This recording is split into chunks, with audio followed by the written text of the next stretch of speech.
Y'all don't hear us. Pull up a seat and motherfucking listen.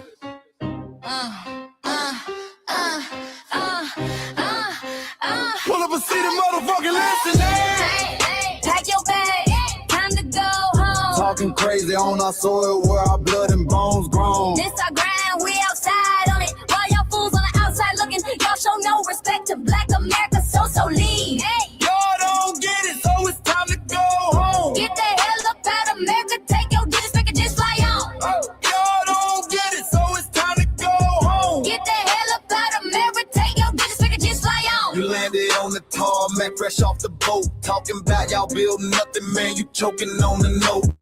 My ancestors the reason that this country even breathes. Picked the cotton, built the White House, planted the seed. Jim Crow laws, redlined the map, we was the target. You think that struggle's a costume, man, you can't mark it. We fought the wars, we bled the blood, we died for our future's chance. And you come here and give our legacy a side eye while throwing shade on the guard. While you benefit from doors we kicked down with our last breath. Now you spit on the architects who stared down death. Disrespectful, that's disrespectful, ungrateful, a slap in the face to only people who gave a fuck. So let me show your ungrateful ass to the right place. Pack your bags, time to go home. Talking crazy on our soil where our blood and bones grown. This our ground and we outside on it. While y'all fools on the outside looking, y'all show no respect to Black America, so leave. Y'all don't get it, so it's time to go home. Get the hell up out of America, take your digits, make it just fly on. Y'all don't get it, so it's time to go home. Get the hell up out of America, take your digits, make it just fly on. Passport, the visa, the privilege to be here. Cause my grandma did march for y'all, so disappear from our land. You cosplaying our pain. Think it's a trend you can borrow, but you ain't inherit the ghosts of our sorrow. We the foundation, the bedrock, the soil and the root. You not no branch on our tree, and unproductive people always cosplaying me. Talking about we ain't do nothing, you lost your mind. We built this from nothing, time after time. From the beginning to now, we been the backbone and muscle. Why you look down on the struggle and cause a whole tussle? The energy's foul with disgusting, it's whack. So let's make it clear, there's no turning back. This land is paid for in full. In blood, sweat, and tears, and dreams deferred. You don't get to come into a house we built from the dirt and telling Black America y'all ain't worth nothing. That's a violation, facts. Pack your bags, time to go home. It's our soil on our soil where our blood and bones grown. Show respect, this our ground, y'all just tenants on a leash. Or get the step. Show no respect to Black America, so leave. Don't get it, so it's time to go home. Get the hell up out of America, taking your digits, I can just fly on. Don't get it, so it's time to go home. Get the hell up out of America, taking your digits, I can just fly on. Yeah, fly little birdies. Fly on back to where you came from. This ain't for you. This still is sacred. We said what we said, It's time. for y'all to go home. So fly a little birdies fly, so fly a little birdies fly, so fly a little birdies fly, far, far away from here. So fly a little birdies fly, so fly a little birdies fly, so fly a little birdies fly, far, far away from here. So fly a little birdies fly, so fly a little birdies fly, so fly a little birdies fly, far, far away from here. So fly a little birdies fly, so fly a little birdies fly, so fly a little birdies fly, far, far away from here. Bye bye, little birds.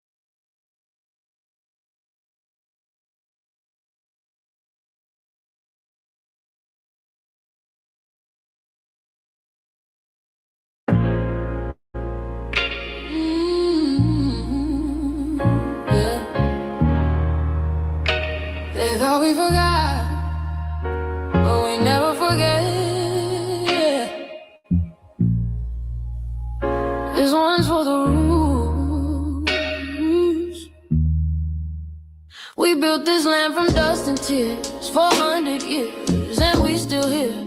They write new rules, but they don't see every freedom they got came off you and me. We planted seeds, they took the bloom. We lit the flame, they left the room. But we back now, no disguise.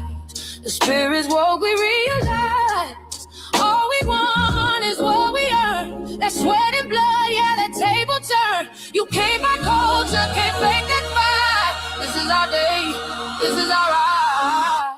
We happy, say it loud, say it strong. We the heartbeat that's been here all along. Foundation of Black Americans, stand tall. We ain't begging for nothing, we built that all.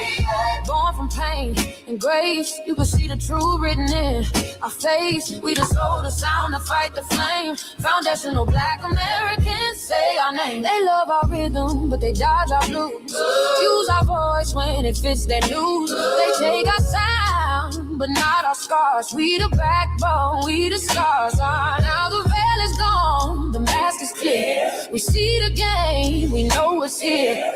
No more silence, no more lies. We lift that flag and watch it rise. Rise up, rise up. We the ones that made this nation breathe. Our veins are high, our roots are trees. We know world. It's rhythm and grace now, and now we reclaiming our rightful place. Can't copy courage, can't steal pain. You can't inherit soul by changing names. Our story ain't done, it's the revival. We guard the gate, it's about survival. We FBA, say it proud, say it loud. The world dances on what we vow. Foundational Black Americans, still we stand, still we fight, still we demand. Every block, every song, we've been right here all along.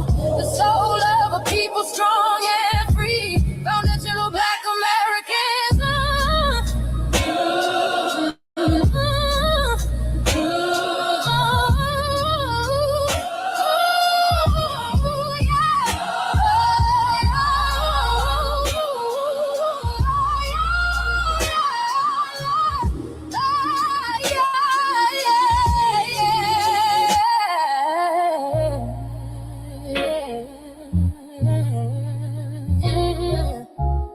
We the first, we the rule, we the fire. Still rising, still here.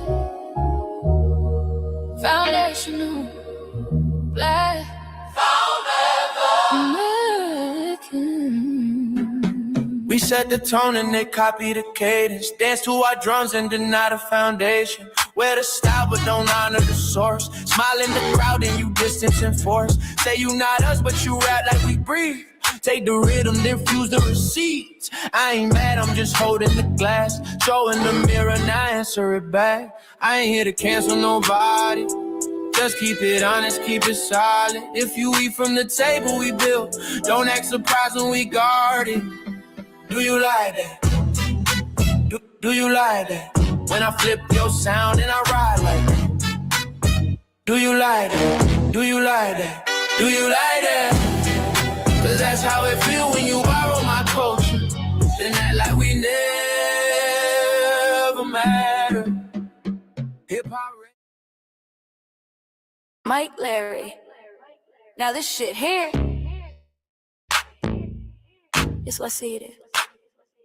We're not fighting your battles.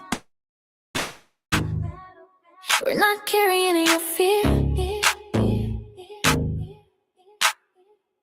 We're not lending our history to people who erased us while we were here. Just cause you're born here, don't make you FBA. That makes you a citizen, learn the difference today. This is lineage, not a look you can wear. Not a costume you borrow when it benefits you there. You use our culture like like an access card, backstage pass, a straight facade, but now the mirror's in your face. No disguise, and you're uncomfortable looking truth in the eyes.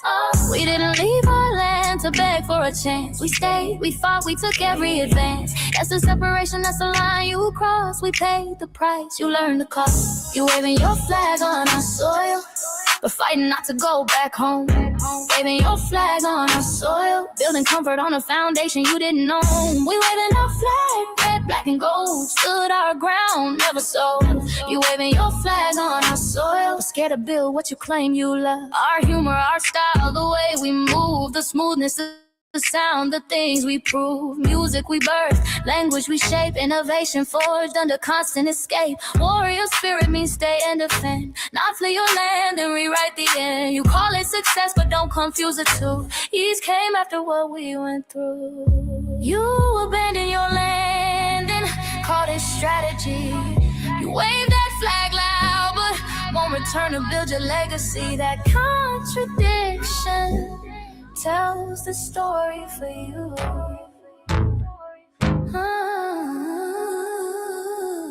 You waving your flag on our soil, we're fighting not to go back home.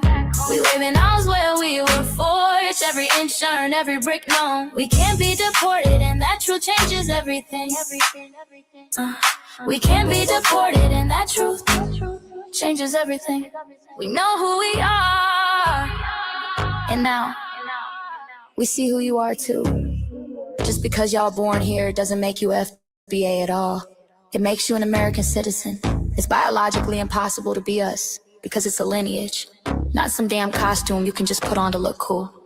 You immigrants and immigrant Americans has used our culture as an access card, a backstage pass to our culture. Now y'all have to look in the mirror. Our sense of humor, the aesthetics, mannerisms, the style of dress, the smoothness, the creativity, our genres of music, innovativeness, our slang, our warrior spirit by staying on our homeland and fighting and not fleeing to somebody else's land to beg for a better life and shit on the very people who fought to have us there. That's who we are. And we know who the hell y'all are waving your flag on our soil and fighting to make sure y'all don't go back.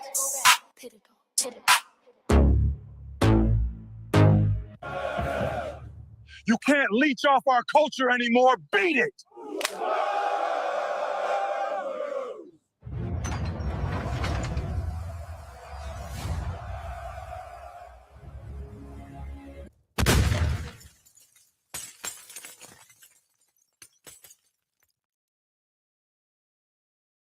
Mike Larry, man, you did it again.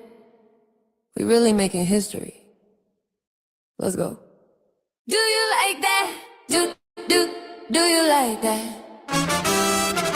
Flip your sound, how you like that? Do you like that? Do you like that? Say it loud, don't walk it back. Do you like that? Do you like that? You grew up mimicking us, now y'all switch it up. Turn the carbon copy, y'all ain't black, what the fuck? It's funny y'all connecting to our culture like it's Wi-Fi. Wi-Fi? Surfing on our waves of our culture, no more agua. Stealing my culture for all these years. Look how time flies, all these colonizers in disguise. Y'all hate, y'all still hate us outside. Study doctor, vampires, it's the blood of our gift. They copy the flavor, sip the juice, love the results, hate the truth. Who? Do you like that? Do you like that? Do you like that? Flip your sound, how you like that? Do you like that? Democratic shields, talking points, the road they fill. Fish and chips, agent on the mic, judging FBA, but ain't you half white? Talking like you one of us, we need a proof face. The agent type, with a prune face. Like 50 and Jim, it's a cold game. Throwing stones, cause we built our own lane. I'm joking, kinda, but I mean, smile calm, pressure intact. Y'all proud where y'all from. Where they flag, beat they drum. But when it's us, tone switch fast. Same pride, but it's too much. FBA pride, lineage solid. You can't put this on, can't try it on. Built here, stayed and fought. That's the difference. That's the card. Do you like that? Do you like that? Say it clear, don't twist the facts. Do you like that? Yeah. Do you like that? Do you like that? Point made. No edit. No care.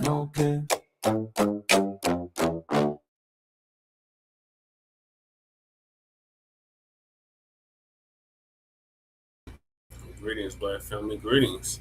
Thank y'all for tapping into another episode of the Frontline Black News. I'm your host, Chan Krumah. She'll be joined here shortly with our other host, Lady Che, when she wakes up from her slumber. And we should be joined here also with our West Coast correspondent, Shabaka Sankori.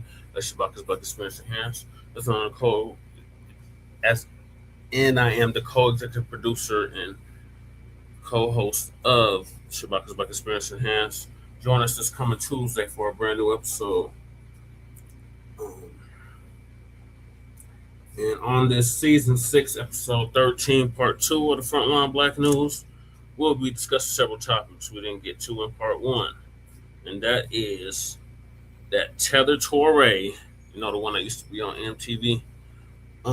This is Black Americans and says whites can call Black ICE agents house N-words, as we know, niggas.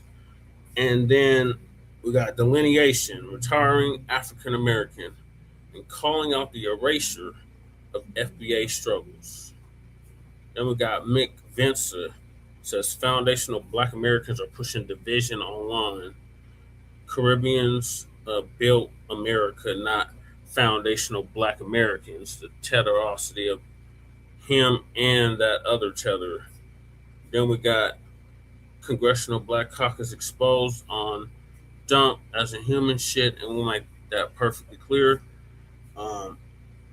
Unemployment numbers from one racist Democratic Johnson to another, past and present. Then we got the DOJ policy change makes it easier to denaturalize U.S. citizens. So even if you got your papers, your ass could possibly still get deported. And then we got them damn BOARS. Oh, excuse me. The change makes it easier to I just said that. And then we got them goddamn BOARS that the dump sent over last year. Well, they say they feel abandoned by Donald Trump, if you don't say. And we are based out of East Denver, North Aurora, Colorado. We get the news from a frontline and Black first perspective. We are part of the New Black Media and also the Signal Boosters, other New Black Media. We have been around for 6 seasons now and counting. And we have several platforms that are a part of the Frontline campaign. Frontline Black News is the first one. We started back in 2020, 2021. And we got Shabaka's Black Experience Enhanced. It's based on the 50th anniversary of the founding of the original Black Panther Party for Self-Defense. It started on Blog Talk Radio back in 2016. We have been around for 11 seasons now. Shabaka's Black Experience Enhanced covers the Black experience from the beginning of time until 10 minutes ago. It is also a part of the Frontline campaign that has recently, within the last 2 years, moved from Blog Talk Radio to StreamYard. Please make sure you like and share the broadcast, family. Please join us on StreamYard, YouTube, Frontline Black News. The links to all of our channels are in the description, including Frontline Black News, Frontline Black News 2, our backup channel, the Revolutionary Agenda, Lady Che's channel, the RBA, my personal page, Jesse Paris, aka Chan Krumah. That's where we stream all the city council and community events and whatever I might, and the food banks and whatever I might feel like streaming for today. And then we got our cousin off the Bay Area, our local, Jay Militant. What's cracking TV with Jay Militant? Make sure y'all sub to his channel. We got our certified Mile High, certified salute to our brother Kukizi. Usually does the intro track for the Frontline Black News, but as y'all can see, I'm experimenting with things. At one point, we were up to like 22 viewers. So we definitely in the algorithm tonight. I think I might have cracked the code, y'all. Then we got Breeze Omega, brother out of Virginia. By way of New York, he was live earlier. Make sure y'all check him out, Breeze Omega on YouTube. He'll probably slide through later. And then we got the Church of Black Power, our brother out of Watts, California, who's now in Houston, Texas. He was live earlier as well. Make sure y'all check him out. The Church of Black Power on YouTube. Then we got last but not least our young brother Black Truth United, the one that came up with the B1 Rolodex, which is a modern day green book for FBA and B1 businesses across the country. Yours truly is in it as a politician. So make sure y'all check that out. And the link to submit your business is also in the description. And then, or a business of your choosing that is Black First and FBA. And then we have to start airing his commercial. As a matter of fact, yeah, I'm probably gonna start doing that here shortly. Also, we got the links to the B1 Rolodex. Make sure y'all check that out. Then we got the sign up petition for reparations, the change.org petition. Make sure y'all sign that if you haven't already. And please support Lady Chay's GoFundMe that she has set up. And we will more than likely have a GoFundMe for Shabaka as well. As a matter of fact, let me put that up for Shabaka. Shabaka is off air going through it. So we're going to keep him definitely in our thoughts and prayers. And hopefully he'll be joining us here shortly. He said he'd be on in about 15 minutes. So probably another 5 minutes he'll be on. And then we got copyright disclaimer under Section 107 of the Copyright Act of 1976. Allowances made for fair use for purposes such as criticism, comment, news reporting, teaching, scholarship, education, and research. I do not own the rights to the music. And if you don't understand racism and white supremacy, what else you think you understand will only confuse you or will work to confuse you in all 9 areas of human activity. And those areas are economics, education, entertainment, labor, law, politics, religion, sex, and war. And some say health and nutrition. And all 9 or 10 areas of human or people activity. And that was by the late great Nellie Fuller Jr., the author of the Code. Passed away exactly a year ago at the age of 94, almost 95. May he rest in power. And we are continuing to replace the system of justice with a system, injustice, the system of injustice with a system of justice, which guarantees that nobody's mistreated and those that need the most constructive help get it in a constructive manner. So producejustice.com. Then when you, a Black person, are captured by any race soldier, you must never fuss, fight, or flee. Comply and defend yourself in court, also by Nellie Fuller Jr., producejustice.com. And last but certainly not least, we got our the late great master teacher, Dr. Francis Cress Welsing, who said racism and white supremacy is conscious and subconscious behavior to maintain white generic survival, to prevent white generic annihilation. So may she rest in power. She transitioned exactly 10 years ago at the age of 80. And shout out to our FBA brother out of Los Angeles, California, Tariq Nasheed, who paid for her funeral along with several others. So those are the topics. Make sure you hit that like and subscribe button. So Shabaka's in the building, so let me bring him on. Round of applause for Shabaka. Hey, how you be? I'm doing good, Shabaka. You just in time. I just was getting started. I just finished the intro. So I think I'm yes, sir. Cold tonight, Shabaka. So I'm going to talk about that off air. Okay. And then also to a shout out there to our brother there, Mr. Breeze. You know, I listened to him earlier this evening, and I appreciate him. Yeah, the Breeze Omega. Yeah, and I appreciate him for shouting him out. So we will continue to shout him out. And we need money, people. Please donate to the Shabaka Fund, okay? Because Shabaka is about to be hitting the street. And I can't let that happen. Huh? And not on our watch. That will not be happening. Yes, sir. You know. Yeah, all y'all trolls in the chat, they was already trolling before we got in, Shabaka. They was already trolling. Okay. So, yeah, that means that we're getting somewhere. Shout out to the 24 that's watching right now, or the 27 right now. So yeah, we done cracked the code, Shabaki. All right, let's make it happen. Let's lean and sheen and blazing days. Rumble, young man, rumble. Yes, 28 now. Okay. So yeah, Shabaka. The first topic is Toure. Are you familiar with him?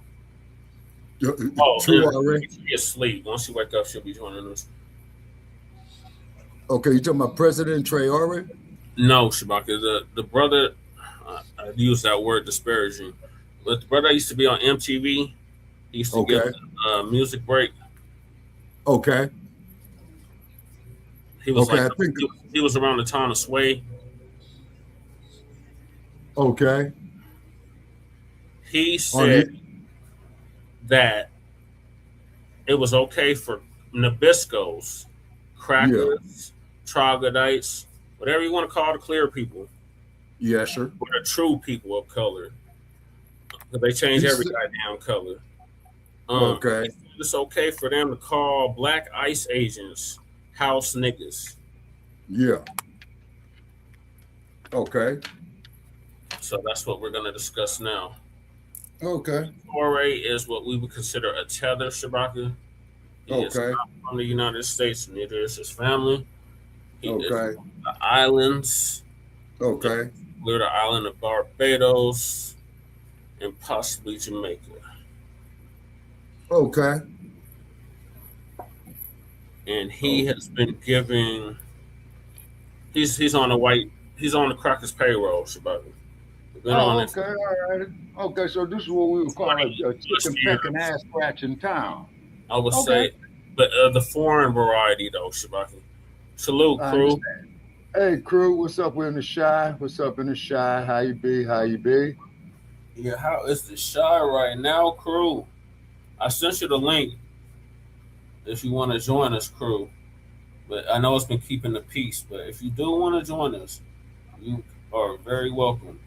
And then we got so you missed the intro, so yeah, that's where we're gonna start with that, Shabaka. So I got a clip already queued up for that.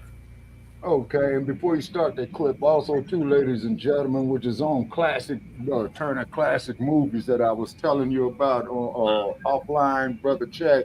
Yeah. I just finished watching White Heat with James Cagney, who was the crook who was robbing a place, and then at the end of the movie, he says, "On the top of the world, Mom," blows himself up. Funny as hell. Yeah. And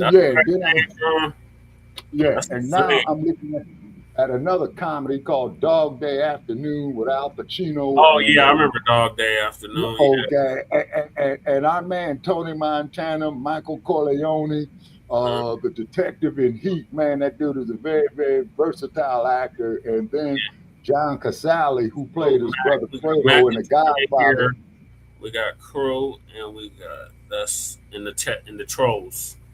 Okay, hey, trolls, keep on trolling. Be sure you spell the fucking name right. Okay, so therefore, just a last little bit on that right there, because, you know, I am the West Coast correspondent, just talking about Hollywood and what have you, but moving right along with our presentation. Yes, sir. So, Big Ant, the spokesman of UPTV. Okay, shout out to Big Ant. Yes. And he's going to give us an update on what Toure said in regards to us, Black Americans, and the Nabiscos being allowed to call black ICE agents house niggas. That's fine. This isn't where I live. Your parents still pay all your bills? No. Because I wouldn't be surprised if that's the case. If my parents paid all my bills. We just want to make sure you got home. This isn't where I live. It's okay, Olivia. We appreciate it. You can go talk to them. Thanks, Olivia. Do you feel strong or what? We're good. Have a great day, okay? I'll keep following you, okay?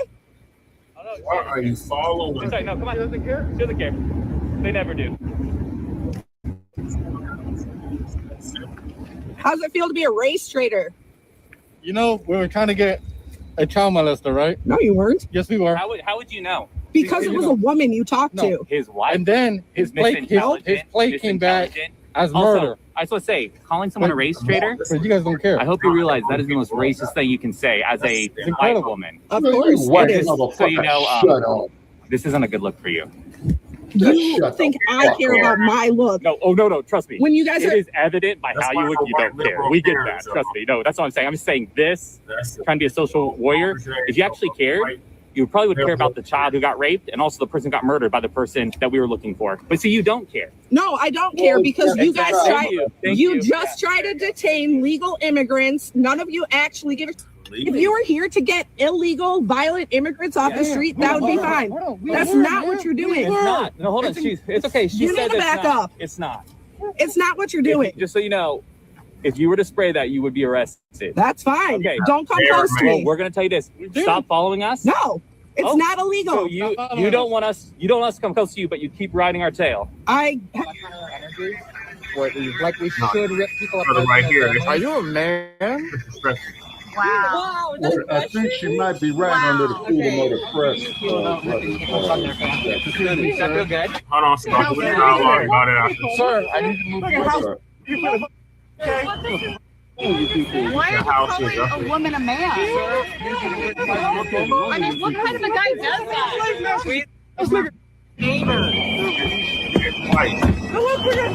That time he said house nigger. 99.9% of the time, it is wrong for a white person to call a black person the N-word. But we may have found the exception. In Minneapolis recently, a white anti-ICE protester was in a group of anti-ICE protesters yelling at a black ICE Gestapo agent. An unidentified white male called the black ICE agent a house N-word who's working for the KKK. That's right, we have a white man calling a black man the N-word. But this is a little bit different. White on black usage of the N-word is a very serious issue. But this is a curveball example. Is it wrong for a white person to call a black ICE officer a house N-word? I would write that person a pass on that one. Use the N-word in this situation was being historically precise. This black ICE agent, he is being a house N-word to the utmost degree. A black man in ICE is a modern house slave. He's a barely paid mule for white supremacy. The KKK were domestic terrorists. ICE is domestic terrorism. I think this is a valid usage of the N-word. He's not attacking his blackness per se. He's attacking his bootlicking choice to be in ICE while being a black man. Being black in ICE makes you a house N-word. So to call you that, it's almost like a professor pointing out, oh, look, there's a modern house N-word. I think this usage is valid and acceptable. If it had just been the N-word, that would be problematic. But when he adds the house N-word, he's being realistic. So yeah, it is okay to call black ICE agents house I stand corrected. They are. It's very bad that I said that it's okay to call a black ICE agent the N-word. Their argument, that word has been used as a weapon against our community. When you say we have suffered because of that word, you're including the black ICE agent in we. He is not in we. He is not black. He is not part of the community. People say that was the last word many of us heard before being lynched. That is 100% correct. But if you're a black ICE agent, you're part of a lynch mob chasing people of color. He's not a descendant of those who got lynched. Yo, it's Big Man, the spokesman, man. We back. Another edition of Urban Politicians TV, UPTV. Make sure you stay on it at all times, man. Had to come tap in as the rain starting to try to come down out here in H-Town right now.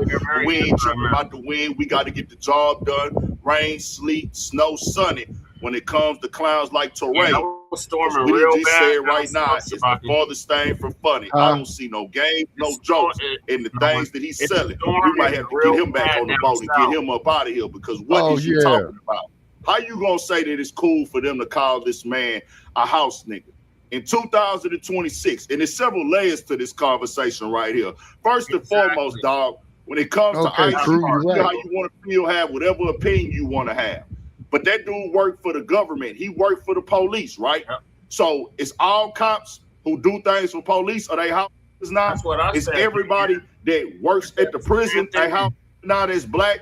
It's anybody that works for the government, because they always like to bring white supremacy in it. The government is built and is ran still in today's society off of white supremacy. So it's everybody who's in any political party, whether it be Democratic, who has also shipped people out the country, who has also put out a bunch of immigrants and illegal people. So the people that was arrested them then, was they house on the Democratic side? Or is it only when you're a Republican, you're a house? You see how this stuff just does not make any sense at all? But for you to come out here today and tell the white people that they can say that to a black man for this type of situation right here, it's okay to use that word, fam. It ain't never okay to use that word. And you don't have the say-so in that, and your family don't have the history in America to say that. Because, you know, the internet, you know, Twitter, they going to do a background check, and they check your lineage. And it seems like your lineage don't trace back to America. This is the word house, N-word, that ties back to people who went through slavery in America, dog, for hundreds and hundreds and hundreds of years, half a millennium. People that was here before the colonizers came in America that was already living and got put up into them situations, and the ones that they brought over here and put them into slavery. These are the people that fought, died, went through these type of things. So when you call somebody a house N-word, fam, you can't give nobody the authority to say that ain't black at all. That's something that our people went through. How you gonna tell them, well, it's cool for them to say that? They in this man's face calling them a B word, saying this, they harassing these dudes out there and things like that. And you saw in the beginning, that girl was so lost and confused, she chasing them down, riding their bumper. They telling her, hey man, we chasing down somebody that killed somebody. You don't even know who we chasing down. That was the man wife we was talking to right there. He done killed somebody and did this and raped it. Like, he raping people.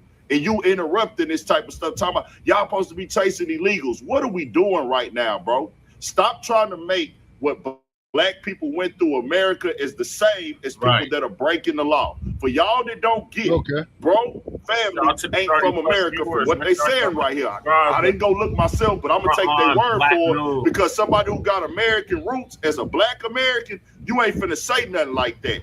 For the simple fact that it's right here. In America, black Americans who don't come from an immigrant background didn't have a choice, bro.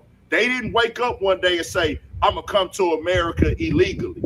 The ones was here, they got caught and captured and put into slavery. Then the ones that got bought over here from slavery half a millennium plus ago, they didn't have a choice. They didn't decide we want to run to America to make a better life. They didn't say, hey, I want to move to America by choice. They are already here.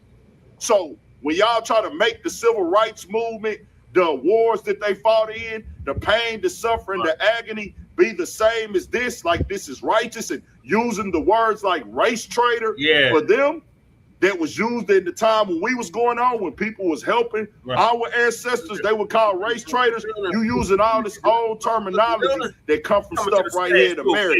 That ain't got nothing to do with this. Dopest MC out of Denver, Colorado. Certified salute, brother. How you doing tonight? I'm doing well. I'm blessed. How's everybody else? All right, I'm hanging in there. Cool, so I think I'm going to go tonight. But what's your You said what? Punk ass Toure. Toure? Yeah, remember Toure from MTV? Now he with Complex News. Yeah, this dude here? No, that's Big Ant. That's Big Ant, the spokesman. Yeah, I'm gonna have to hold my comment. I don't want to make an ill-informed comment. I'm not. The man scientist looking at.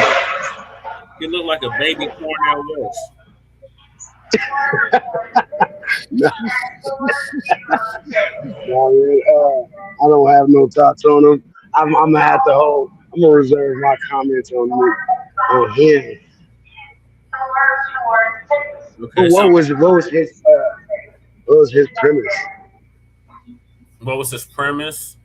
He was saying it was okay for them to call black ICE agents niggas, house niggas. Oh yeah, you're gonna have a bunch of non FBAs, yeah, definitely they're gonna be. Remember what not professor, but Jason Black just said.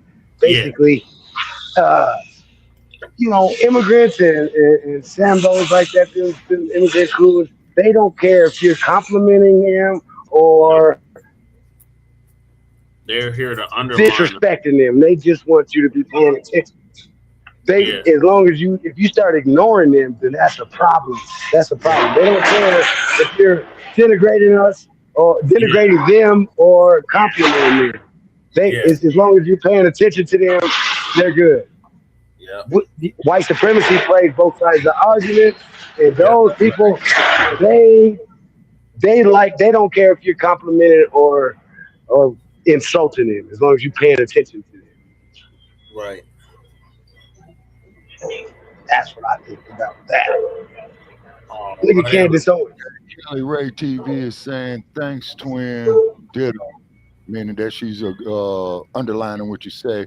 Every day I wake up. Like 3 more minutes left of this clip to play, and then we can dialogue about it after. Yeah, sure. Immigrants. Not all of them are breaking the law on American soil and committing crime. But when they woke up and they decided, I'm coming to America, they decided to break the law. We wasn't breaking no laws when we got brutalized. We wasn't breaking no laws when they was slaughtering and breeding, feeding people to alligators, whipping them out, making them work every day, making them build houses, making them build roads, making them build train tracks, making them do this, making them build colleges, making them just go through the worst agony and pain and suffering that you can go through. Stop trying to connect with what our ancestors have been through with that. Toure, this is a very clown move by you. It's very out of pocket. It's very disrespectful. And you disrespecting our ancestors in America by trying to connect what they went through and telling somebody it's cool to be calling somebody a house N-word, bro. Because what has been happening on the other side when they was doing the same thing, just because the media there now, just because Trump is a bigot and Trump say crazy stuff on the internet and Trump be just popping his stuff how he pop it.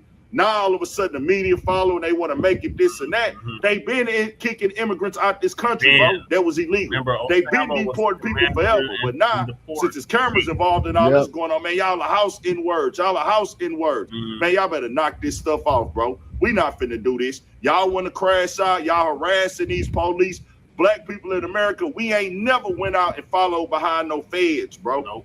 We ain't never antagonized no feds. We be trying to stay out them people way. That's how we raised. This is how y'all know that they ain't like us. Because we stay away. Hey, man, y'all do what y'all do. Whoop-de-whoop. Hey, da-da-da-da, dog. Now, if y'all come over here and do something completely different and you out of pocket, we look at that. But this ain't that.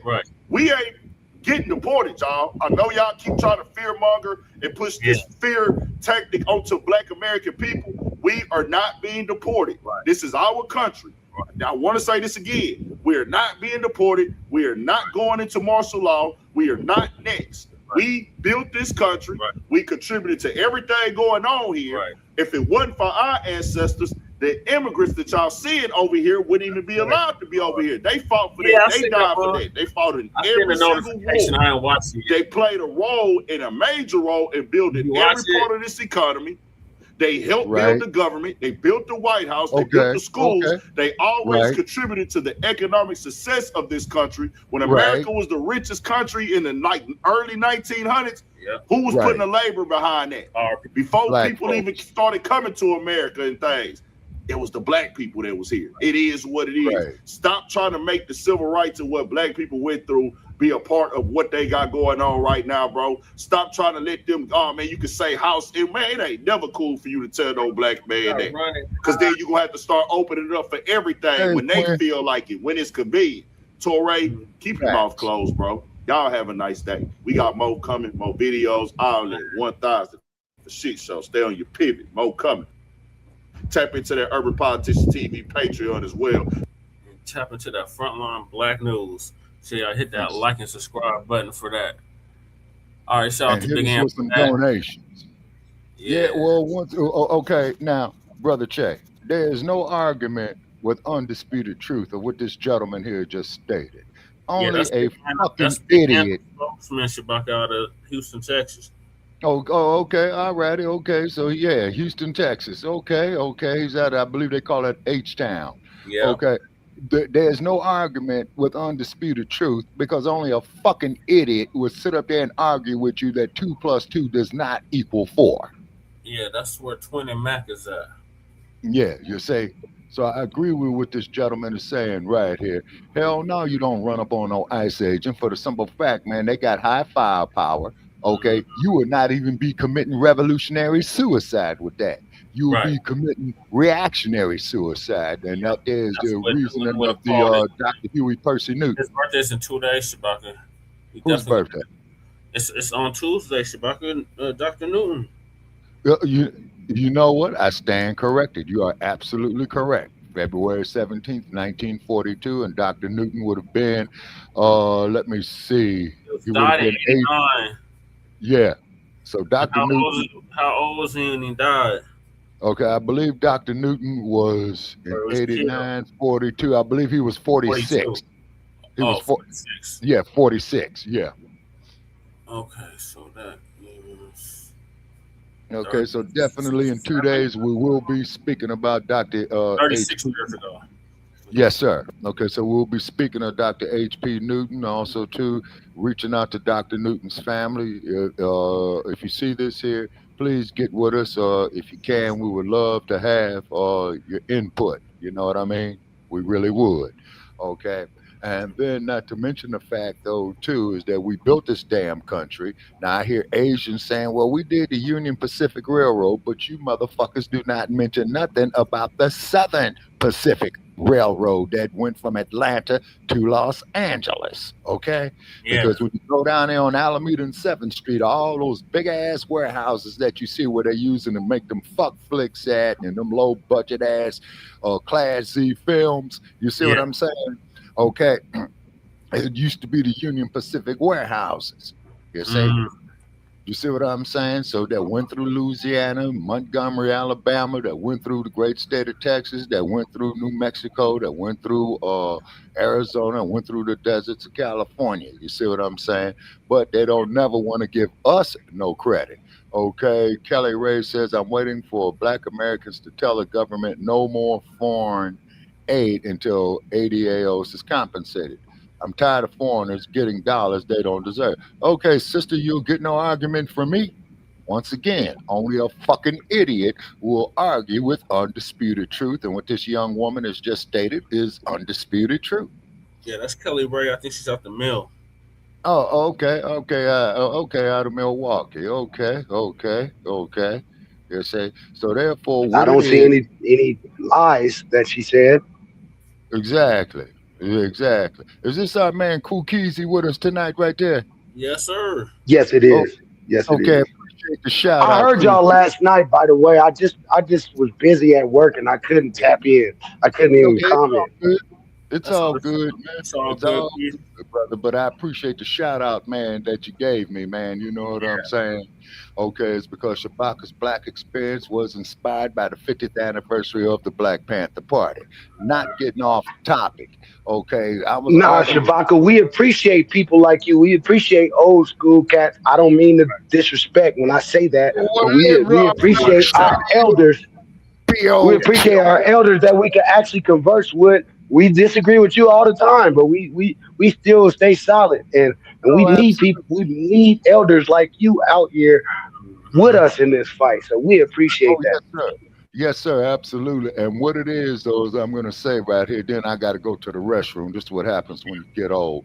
Okay, going back to tradition is the first step forward. Okay, is because, see, what they gambling on, man, when you look at this weird-ass institution of Hollywood, right?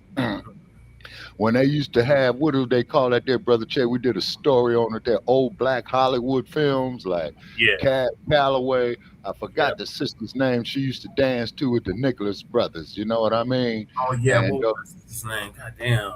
I forgot the sister's name, man. But the thing is, though, people, I'm going to tell you this. When they was making the films in Hollywood, we could not live in Hollywood. That's why they used to have that. Red lines. Exactly. And that's why that place that they tore down off of 45th and Central called the Dunbar Hotel, and Uncle Tom Bradley, who was the mayor of LA at the time. Yeah, so you want to hear something funny, Shabaka? Speaking of What's hotels, that? you remember the Restonian out here? Okay. And now all of a sudden that's about to open up after 30 years, 30 plus years. As long as I've been living, that goddamn Restonian been closed down. Damn. And that's where all the greats used to stay when they came to Denver. Okay, on their way to Hollywood. Okay, it's because I believe that they're.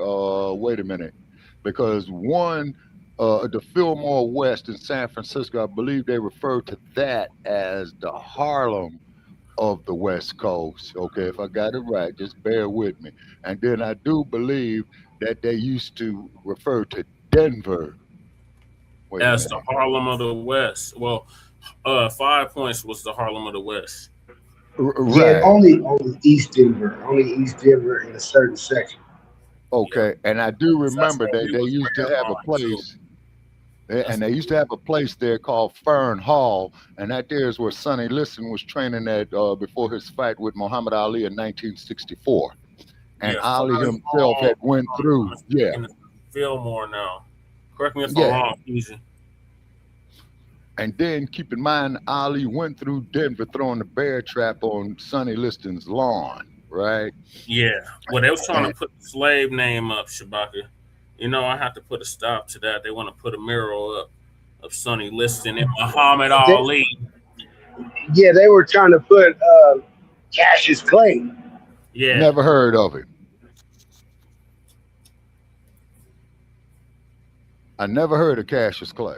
Denver has a known history of doing that. They used to try to, one of my favorite NBA stars, they used to call him Chris Jackson all the time. And they used to go hard on him because he didn't want to stand up for the, and his name is Mahmoud Abdul Raouf. It's not Chris Jackson.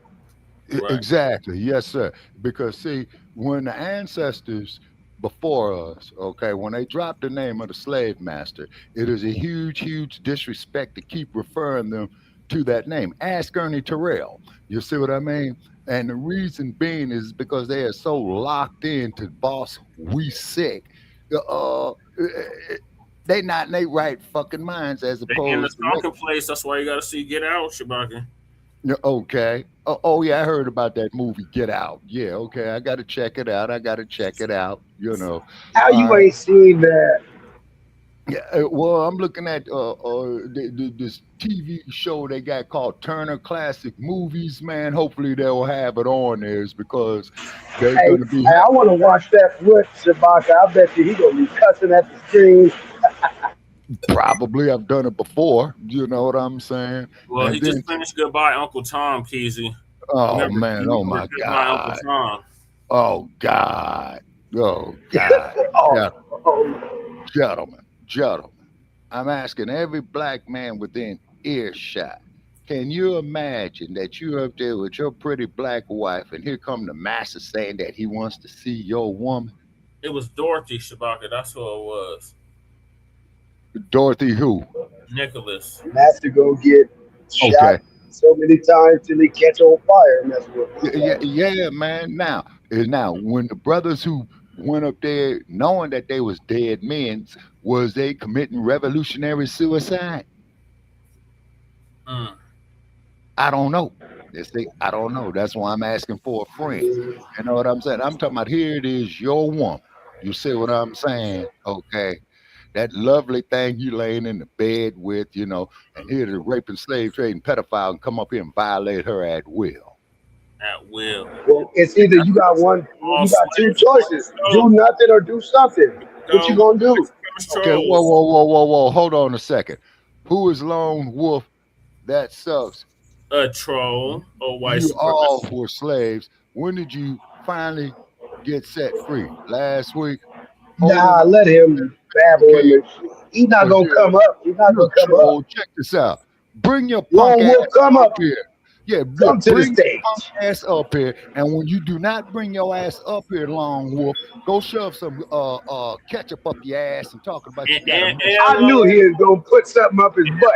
It's about always putting stuff up his Turn your goddamn camera on. You ain't foreign following us, none of that bullshit. Come up here. All you gonna do is get timed out in the chat. You ain't gonna be able to comment. Exactly. You're just gonna be in here listening to us talk black. Right. So you might as well come on stage or shut up. Yeah, exactly. And I would have more respect for the motherfucker to come up here on stage and call me every black nigga son of a bitch that there is. That's what the last one did.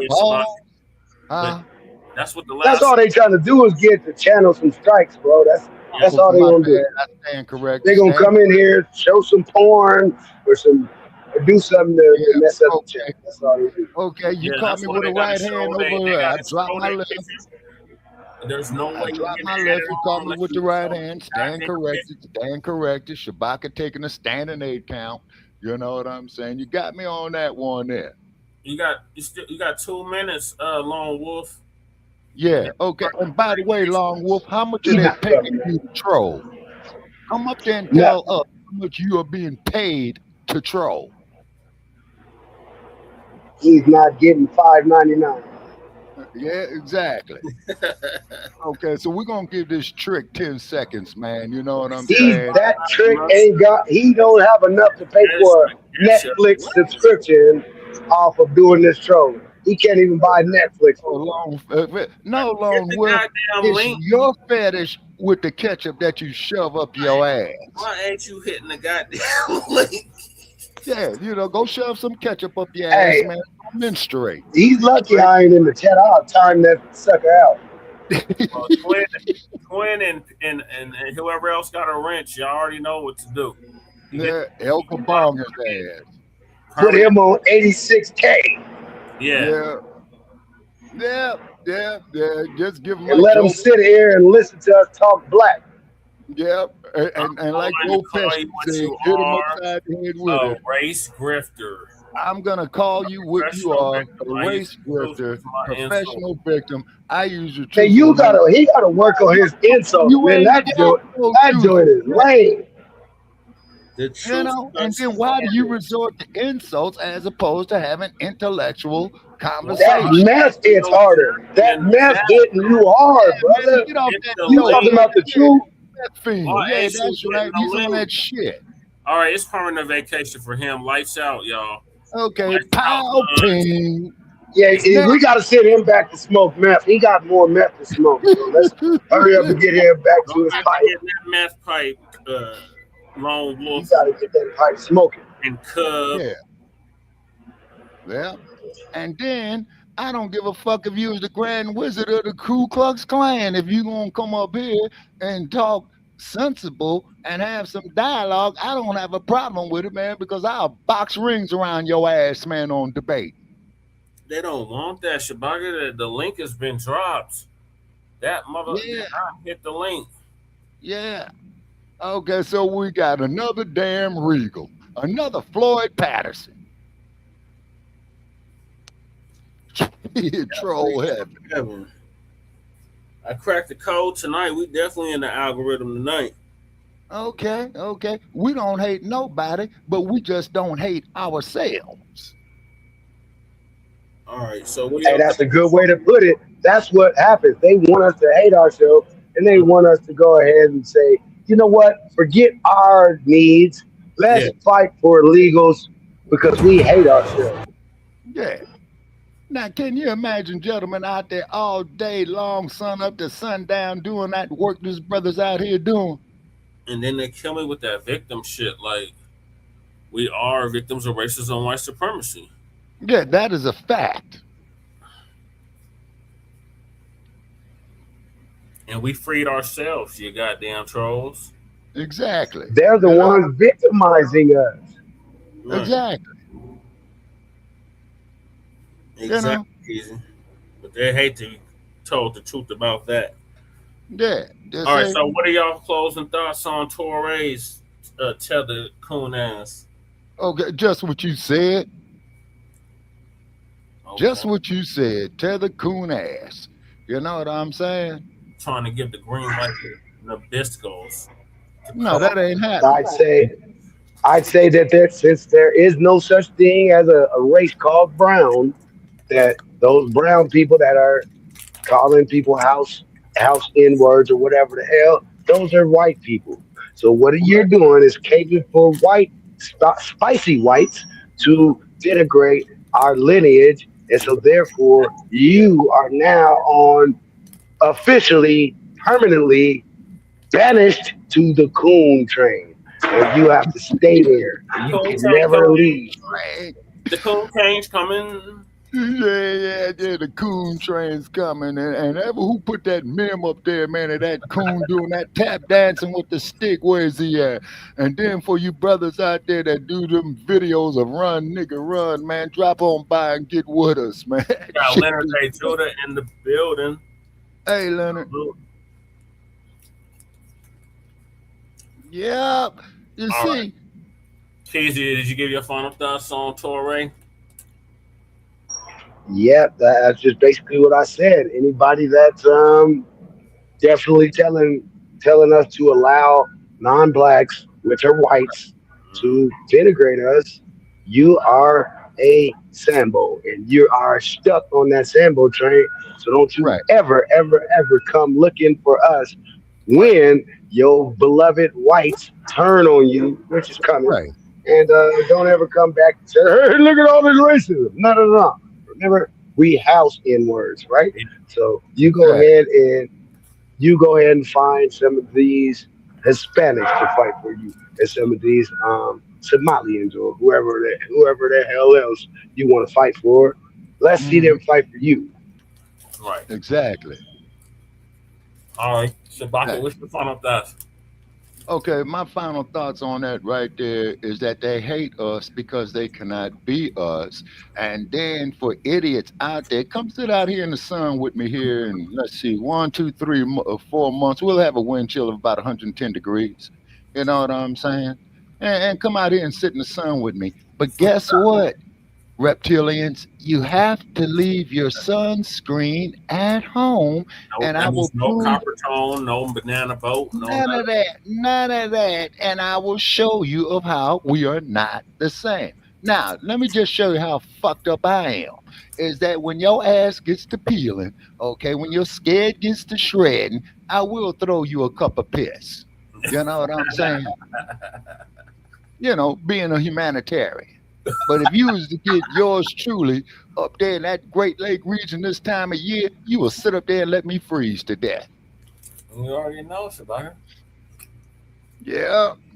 And you all up there in Denver, Colorado, talking about March, or I'm freaking this springtime and get hit with, oh man, that was cold. Shabaka. Yeah. We have snow in at least a month. Wow. Man, this weather is so lovely out here. I love it. Okay, where you at, Keezy? He's in Denver. Oh, okay. We in the Mile High City, man. It's over 300 sunny days here. Yeah, it is. Yeah, you will see like more sunny days. California and they do. I've witnessed it. I've witnessed it being there in Denver. I've witnessed it. You know, bright sunny days where you got to get you some damn Ray-Ban sunglasses because that sunlight reflects. This time of year be cold as hell. It been like spring out here. Damn. And we out here 53 degrees here, partly cloudy here in Sin City. 70 degrees today. I don't ever recall February this warm. Huh. I'm like, I wish it would have been like this 3 years ago when I was running for mayor. Yeah. Yeah, but you all on that nexus point between the warm air and the cold air. I saw that on the Weather Channel, Brother Che. Mm-hmm. Yeah, you see, that's why y'all would have them damn thunderstorms there in the summer months, man. Right at 4 o'clock, I was setting my watch on that shit, and I wouldn't. Yeah, and I didn't believe that shit until I witnessed it. Afternoon thunderstorms expected. Expect all 4 seasons in one day out here. Yeah. Yeah, I saw snow on one corner, sunshine on the other, hell on the other corner, and rain on the last corner. I need you to come here without a jacket, and I won't let you freeze, though. That's what Kelly said about Milwaukee. Ooh-wee, that Great Lake cold. Look, you come here without a jacket, that means you're not an intelligent person. Right. Okay. Right. Kelly Ray. Now, what's your subliminal message on that, ma'am, with all due respect? Well, you said what you said, Shabaka. So she's technically white. So there's White. that. Yeah, she's white, Shabaka. Okay, now Kelly Ray. Now let me ask you a question. Nothing against you being white, okay, but I'm just curious. Why are you checking out our platforms dealing with Black history? Is it that you're trying to learn something, or what, ma'am? She's just joking, Shabaka, but Oh, she's white. oh, okay. All righty, okay. Now, but the thing is, though, is this, people. All right, they hate us so bad, but they want to be like us, like y'all stole jazz from us. Yeah, we're the most hated, most emulated people on the planet. Yeah, just like the Elvis impersonator I told you about out here, brother Che. Did you ever hear me, Cool Keezy, talk about the Elvis impersonator out here in Vegas, man? Yeah. Yeah. Keezy, you remember Shabaka? No, I ain't heard about him, but I bet you he be probably doing something racist. I bet you he don't want no black people taking pictures with him, do he? Hell no. Yeah, she always has. Okay, but what it was though, man, I was up here in one of the hotels, right? Cool Keezy. So the Elvis imitator is up there, and his photographer or PR man is saying, "Hey, bro, you want to take a picture with the king of rock and roll?" I said, "Young man, let me tell you something. You know he stole black music, right? Okay." And Little Richard told me that himself because Little Richard was in the bank talking all one of the founders, pioneers of rock and roll. Yeah, Bo Diddley, Little Richard, and Chuck Berry. You know, so Little Richard was talking to about 25 people, and he went up there and said, "No, quote unquote, that motherfucker is not the king of rock and roll." He said that he was. Bo Diddley and Chuck Berry were the originators and kings of rock and roll. Just like that record he stole from Big Mama Thornton. What's that? Yeah. The Hound Dog one? Yeah. Okay. And then let's look at our sister, Ms. Rosetta Tharpe, who played the electric guitar when it first came out. Now, if you notice... Let's look at our other sister, Big Mama Thornton. Yeah, exactly. Now, Big Mama Thornton was in the 1930s. Sister Rosetta Sharp was in the 50s, but if you notice, when you look at Rosetta Sharp's clips, right, they show her playing at a train station. You know why they have her playing at the train station? She's on one side of the tracks and the white folks is on another one for some odd reason. Is in these sundown towns is that the railroad tracks were the dividing point. We got Michael in the building. Okay, now Michael is saying American culture for economic reasons when it's convenient. Yep. That, Michael, is a fact. Yes, sir. That is a fact. You see what I'm saying? But they don't want the struggle. Yeah, they don't want the lose. They don't want the pain. They don't want to. Yeah, they want. And how you put it, Brother Che? They want the rhythm, but they don't want the blues. Yep. Exactly. And then while working on them plantations, that when you're singing is also as a form of breathing. You see what I'm saying? Because you out there in that 100% humidity, man. So of course, out there in the audience, we created every genre of American music. Well, that too, jazz, R&B, going all the way back to country. Yeah. Shout out to the 1B. Yeah, and the Walk. Yeah, exactly. And then not to mention the fact there too is that when Beyonce had cut the country and Western album. Although I haven't heard none of it, you know, they tried to give her a bunch of bad news. Ragtime. Yes, Scott Joplin. Yeah. From when you hear that movie or that music from that movie in The Sting with Robert Redford and Paul Newman, The Sting. Yeah. Set in 1930 Chicago. You know what I'm saying? Yeah, we created that. Oh, here we go. Yeah, Kelly is campaigning for the big black you know what.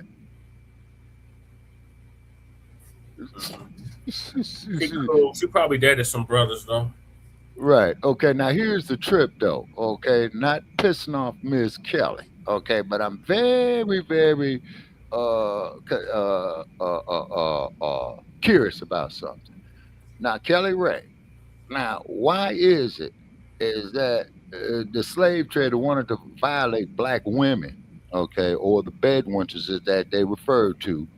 But then at the same token, when a white woman wanted the black man, the first thing they did with the brother was castrating. Yep. See? Well, because they even honest about, man, ain't nobody checking for no white women like that, man. Come on, man. All that But they didn't want to see. It's like this, just like everything else with them. They don't want us to have nothing. Well, they don't want, as long as they don't. If we get some of it, they don't want it. Yeah. Right. Just like universal health care. Yeah. We should all have universal health care already.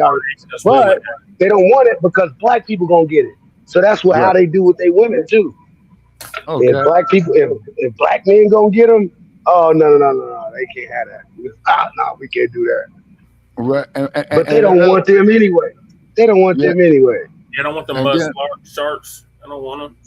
Yeah, and then keep in mind, though, gentlemen, pull up this clip by Muhammad Ali when he was in Africa before he had to fight with George Foreman. Okay, it wasn't David Frost; it was another journalist. Where Ali says, no, we are not brothers. Brothers don't go out there and hang brothers and cut his private parts off and put it in his mouth. But then, as you lived through, when the Muslims came over here, they was racist as hell. Yeah. And then just like how these Irish trolls coming at us. Well, we was indentured servitude, but motherfucker, you own slaves too. Now let's look at some names. Not only that, Shabaka. Yes. They infiltrated every police department in this country. Whoa. Like I forgot about that, Brother Trey. Yeah, they did it in New York. They did it in Chicago. They did it in Philadelphia. Not only that. Yeah. They infiltrated all the unions. Yes. And then the first one who could not join the unions was black people. Not only that, they're in the KKK. Yeah. Right. Yeah. Exactly. You see what I'm saying? And then what was our boy there, Gary Webb, who came up there, Brother Che, when he was talking about the Metropolitan. Hey, certified salute. Sister Angelica Alina's in the building. Okay, all righty. Okay. She said she saw the live on the Bird app. Wait a minute. Sister, we on the app now? On Twitter. Oh, okay. All right. Shout out to Angelica. Yes. Okay. Mike, yeah. We got Breeze in the building. Oh, shit. What's up, Breeze? I got Breeze Omega in the building. Said what it do. Okay. Hey, Shabaka. Hey, Breeze, how you be? That's you know what I'm saying? We had a troll earlier, man. He got snatched. Breeze came to troll Shabaka. Okay, now we got Punchy 8 who says what now? Never let a white woman short circuit your spiritual gift. That's what they do. They drain and shut down your spirit. Yep, that's right. That's okay. Exactly. Okay. Breeze is saluting the chat. Okay, and he said he was just on Water God TV. Oh, okay. Okay, all right, Breeze. Okay. Now, Michael is saying, Kelly Ray, have you thought about contacting your lawmaker to introduce legislation for lineage-based cash payment reparations for American freedmen of chattel slavery? Okay, now, Michael, you got something right there. Now, that is the jab that you got to keep up in their face. Make sure you like and subscribe to the Frontline Black News. Okay, so you're on your way to bed. Okay, I take it that you're in the East. Okay, all righty. And it's almost 11 o'clock out here in the wild west. In the Mile High Income City. Okay. And then on top of it, too, people, is that like, what they're in fear of is not so much of a black planet, okay? She says she can't even answer because I really don't know why. Control, maybe. I'll tell you this, though. I've never had a problem dating any man. I know white men that will still date me knowing my past. They would consider you a mud shark. Yeah. That's what them white supremacists would consider you, Kelly. Yeah. You're tainted. And no, Judah. We're not saying that. Wait a minute. You're in Henderson, Nevada? Yeah, she's right by you. Oh, she's right next door. Okay, yeah. I'm over here near the Strip, of Sin City. Okay. Leave Kelly alone. She's good peeps. Yeah, we got you on that here, Leonard. You know what I'm saying? Okay, Twin Pyramid. He's giving a plus sign, the thumbs up. Peace, family, 100. Hey, always peace. You know what I mean? Man, could y'all take the cape off? Don't be messing with all the Nabisco. Knock it off, man. Knock it off. The cape off. Damn. The cape been off, Keezy, for 7 years. I'm getting the memo. Take the cape off. Damn. You know what I'm saying? Now, also, too. Whooping their ass, Shabaka in chat and viewers. They don't know what to do. They crashing out all over the place. Okay, good news, great news. So we got a moderates in there, El Kabong them with that wrench, right? Yeah. Okay. All righty. Yeah, give them the old El Kabong, oops, upside they dome. You know what I'm saying? So this next clip is from FBA News today, and it says Delineation retiring African American. We're done with the Jesse Jackson madness, Shabaka. Yeah, right. Calling out the erasure of FBA struggles. Okay, well, I'm a black man in America. You know what I'm saying? And you're just technically FBA, so this is a well. Okay, well, it's kind of like this here, Brother Chase. 6 in one, half dozen in the other. You know what I'm saying? Yeah. You know. And that who's doing this AI Immigrants work, man. built America. Immigrants built America. I'm a butter biscuit buck and I cook for a buck.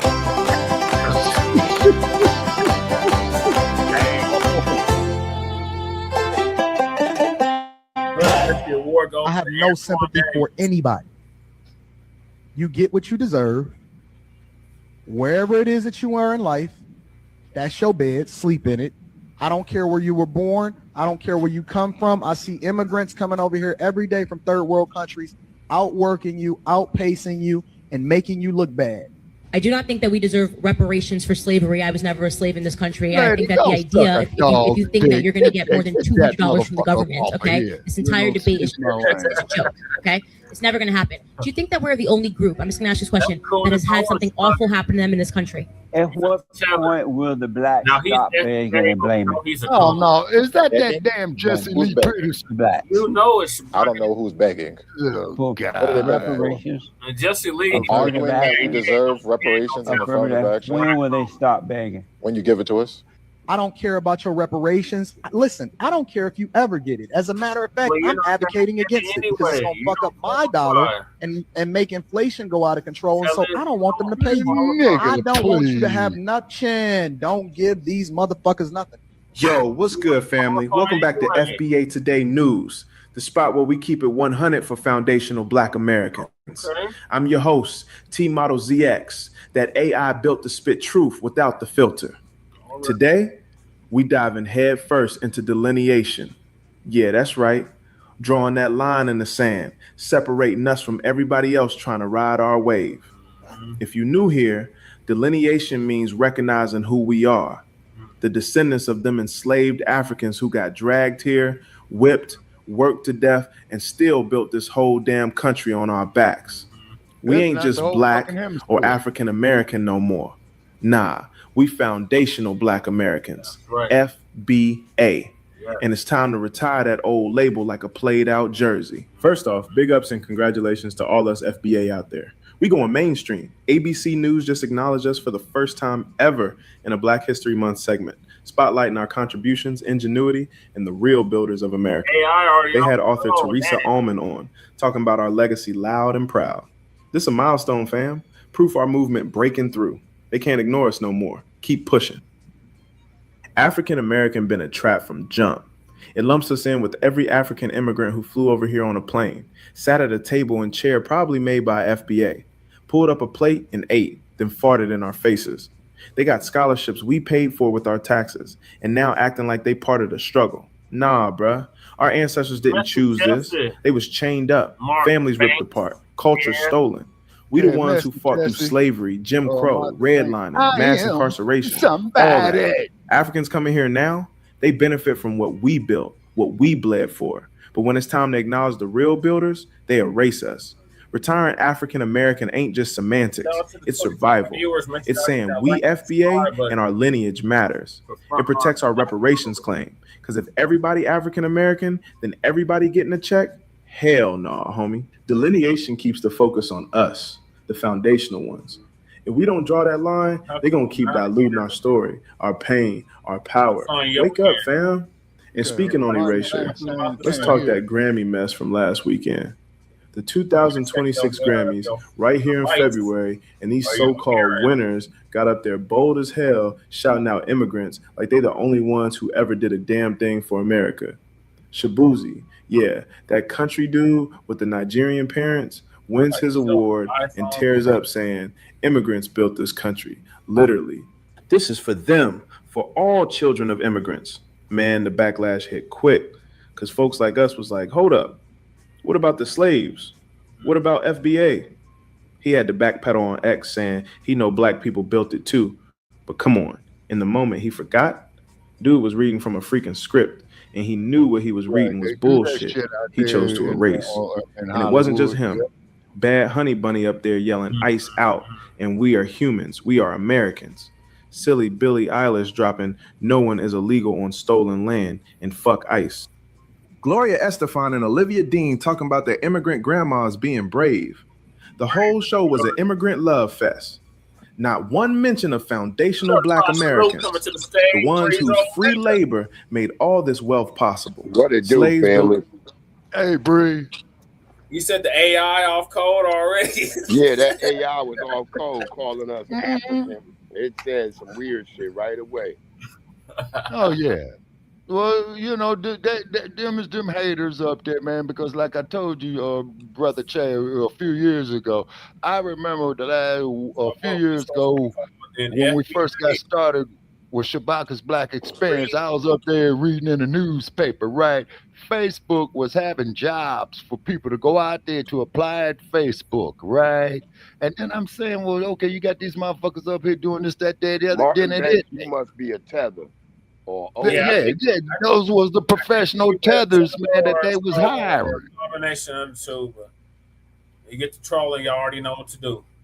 There's more than Elka bomb their ass to handle his behind. So if you get the acting real, you'll get a permanent vacation just like that RWS before Breeze and you got on, Shabaka. Oh yeah, and then who was that other son of a bitch, man, that we got rid of, man? Who did he call himself? Regal. Oh yeah, Regal. Yeah, that motherfucker hated me. He crumb bombed on Malcolm. He crumb bombed on Ali. You know what I'm saying? And you know, he got popped upside the head with the wrench. He was just all concerned about his Mercedes. Yeah, exactly. And man, and that is one of the worst goddamn cars that you could buy, man. You just go buy a fucking Mercedes, man, because you're gonna be. You don't have a Mercedes like me. Motherfucker, I wouldn't want that raggedy motherfuckers, man. I had That's some what the nigga me, said. man, from Jamaica. They like taxi cabs down there. And then he kept changing his name because before that he was something else. Yeah, then there's something else, to something else, to something else, and we pinpointed his ass. You know what I'm saying? And then he don't want to get none of this. We don't hate you, Regal, although we know that you a goddamn fool, man, but you miss us with your bullshit. Now, if you want to act like you got some damn sense, act like you got some damn sense, we'll talk to you. We'll have respectful conversation. Shit, you know? I like how it started, though, giving Antoine Daniels the Year Award. Yeah, damn. Wait, they gave him the Coon of the Year? Yeah, at the beginning, they handed him an award. It was him and a bunch of coons that had gotten the award, like when Tariq used to do the Coon Awards. Oh, I missed the Coon Awards. I wish Tariq would bring that back. Rigo was outside Shabaka's building, sitting in the Mercedes. Yeah, I wish Tariq would bring back the Coon Awards. That was the shit. Yeah. Got plenty of nominees. Hell of them. God damn. A plethora of them niggas. Yeah, we the council culture. We was council culture before council culture. Let's see my life. There's Lady Che. That woke her up. You up, Lady Che? You feeling better? Yeah, she been asleep this whole time. So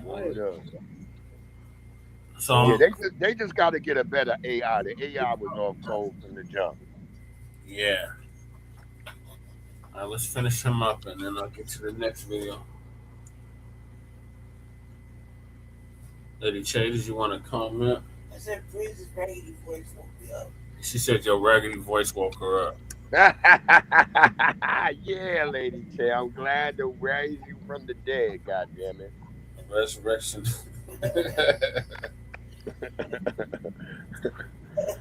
Like all the White House, the Capitol.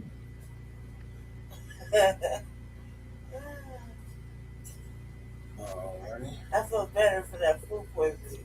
Yeah, Lady Che was real sick. Yeah, my brother. Okay, you got to flush your system out, Lady Che. Yeah, you got to be careful. Water, and some bacon. My brother had Jack in the Box. Jack in the Crack, that goddamn Jack in the Crack. How about Jack in the Box? Damn, I love Jack in the Box. Me too. And we did Chewbacca's Grand Rising in the show in the morning. What, you ate a shrimp sandwich? You ate a shrimp sandwich from Jack in the Box? You don't eat that stuff. I didn't eat that. I ate my usual. I ate like this double sausage anyways, croissant or whatever, but a breakfast sandwich. I ate a breakfast sandwich. I had two of them. Our brother had a breakfast and he had lunch. He had a lunch sandwich. And we both got sick. So my brother threw up. I didn't throw up. I don't like throwing up. So we were really sick for the first little bit, but it was me that got. I would say he was sick, but it was me the next day. Like the first 2 days, I was fucking sick. Worse than him, I think. Probably because they did reconstructive surgery in my stomach, so and I did the tubes and what do you say, nuts and bolts? Yeah. It was either that or colossal bag. Right. Yeah, but no, I didn't get that. I got they were playing late stomach. I never seen that slave's face like that. I never seen that slave's face like that. Oh yeah. So anyway, I was sick this morning. You had Fat Burger today for the first time. I was feeling great. Raymundo said he had. What's that there y'all say in Denver? I saw the Fat Burger sign that said the only thing from Los Angeles that made some sense. Yeah, Crew said he had Fat Burger today for the first time. Yeah, Crew, they've been out there in LA, man, ever since like about the late mid-50s. Fat Burger. The original Fat Burger stand is over there off of Adams and Crenshaw. Yep. Spicy chicken sandwich is my favorite from there. Yep. From Jack in the Crack. That's what I call it.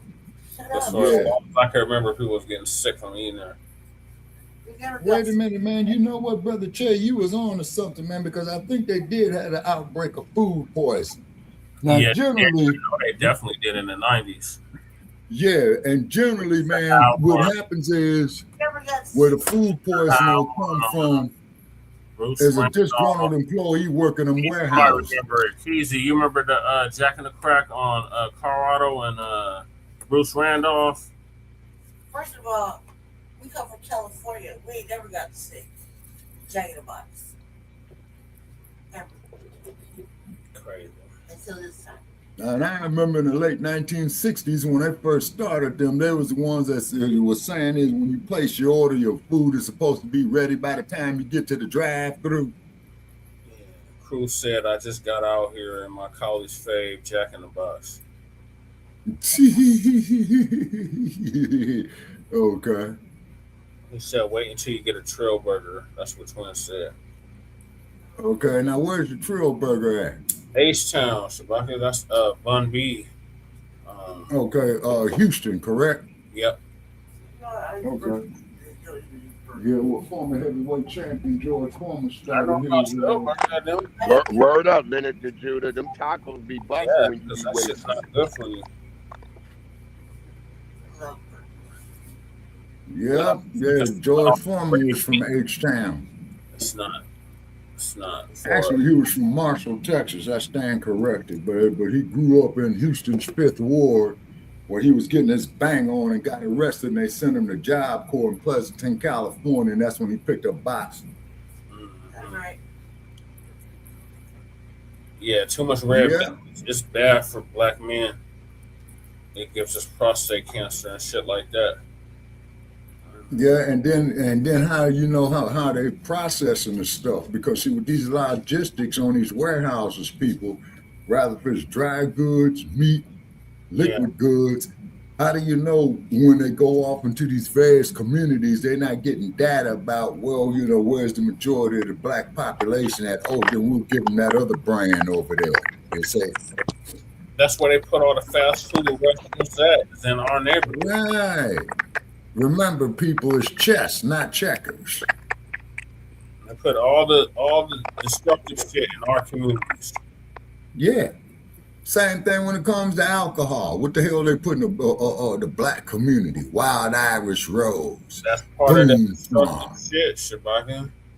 They put the worst of the worst in our communities. That's now let me ask you this here. We sell ourselves, black family, and anything that looks like us, and hate anything that looks like us.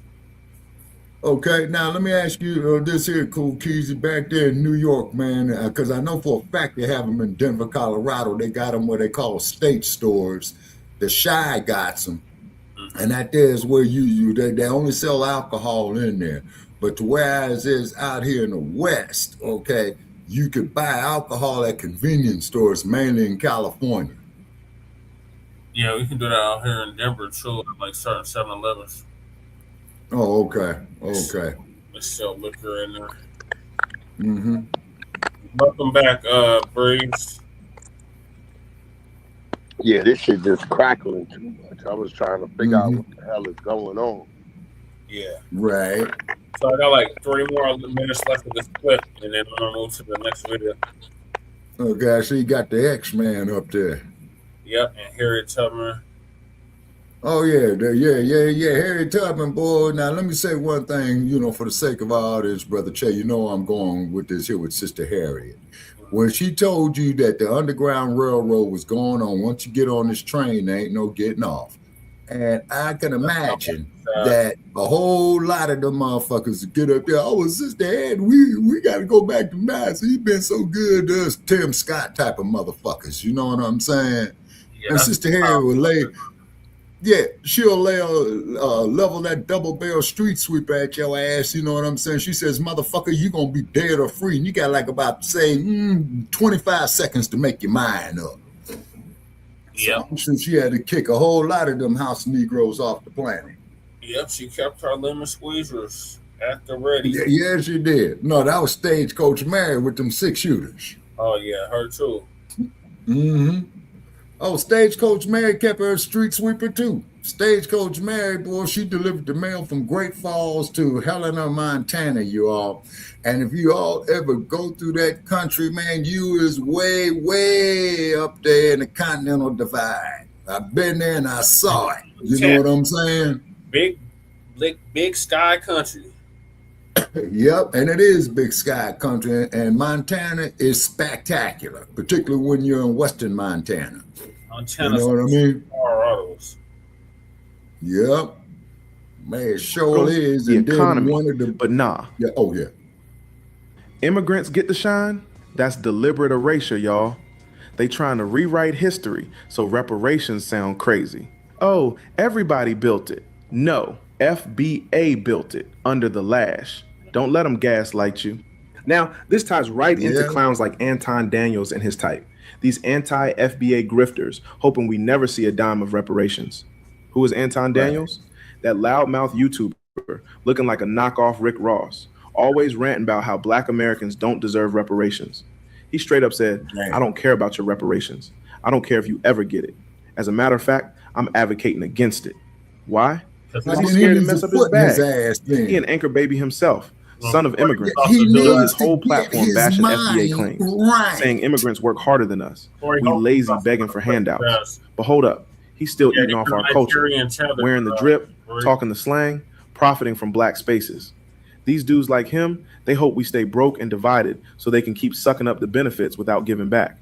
They culture vultures in disguise, bash reparations in one breath, then flex blackness when it suits them.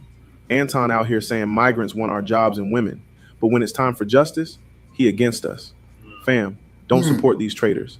They ain't for the lineage, they for the likes. On the real, stop supporting clowns like him. And that brings me to the bigger scam. Africans and Caribbean blacks. Yeah, I said it. Benefiting from our culture, then switching up when it's convenient. Look, they come here, soak up everything FBA created. Hip hop, soul food, fashion, the swag, the fight for civil rights that open doors for everybody. They get the scholarships, the job, the opportunities. Because we marched, we bled, we died for them.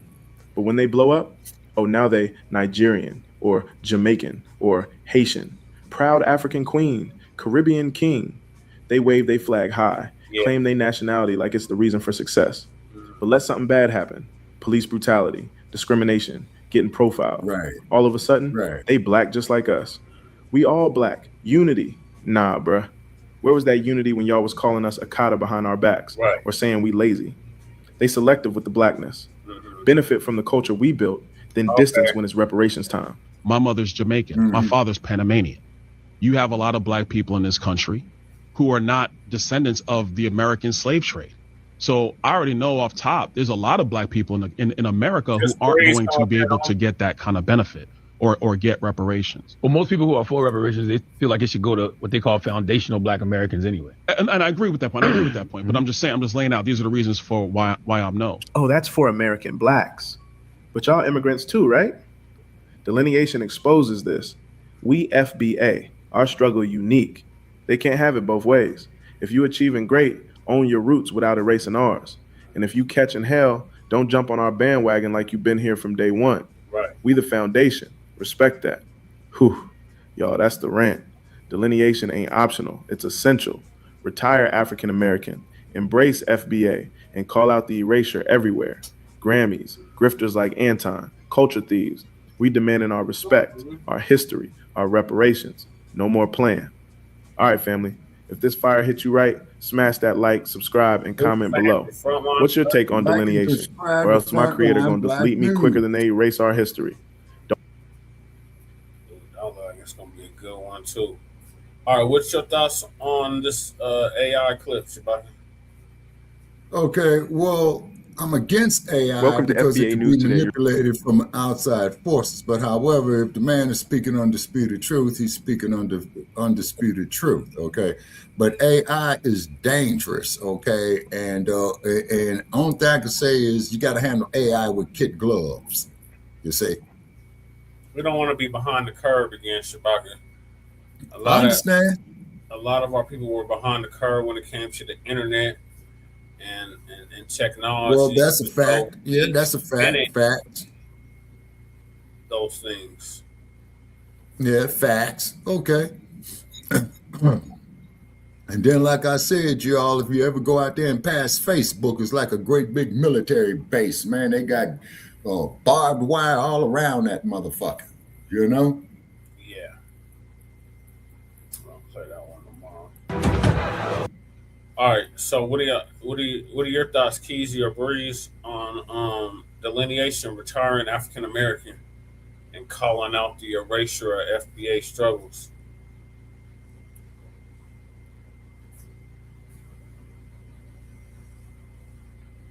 Y'all are muted, I guess.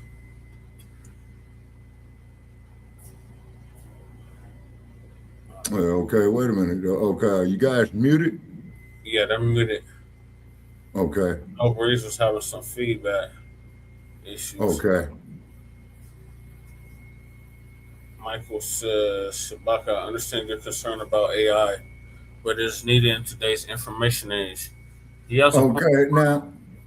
Okay, Michael, you got a point on that. Okay, that's a paradox, which is a contradiction, which is true. Just like how you always hear me talk about the hummingbird.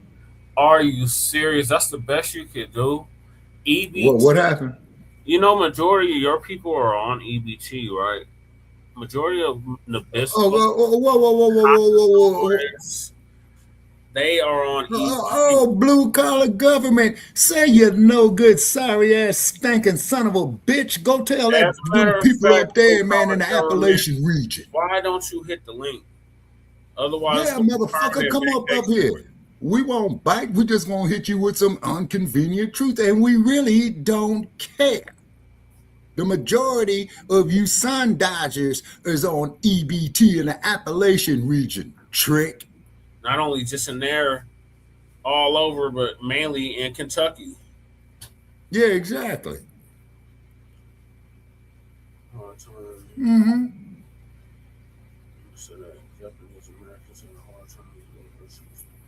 Oh yeah, okay, yeah. They got reparations, man, from what was that there that after World War II.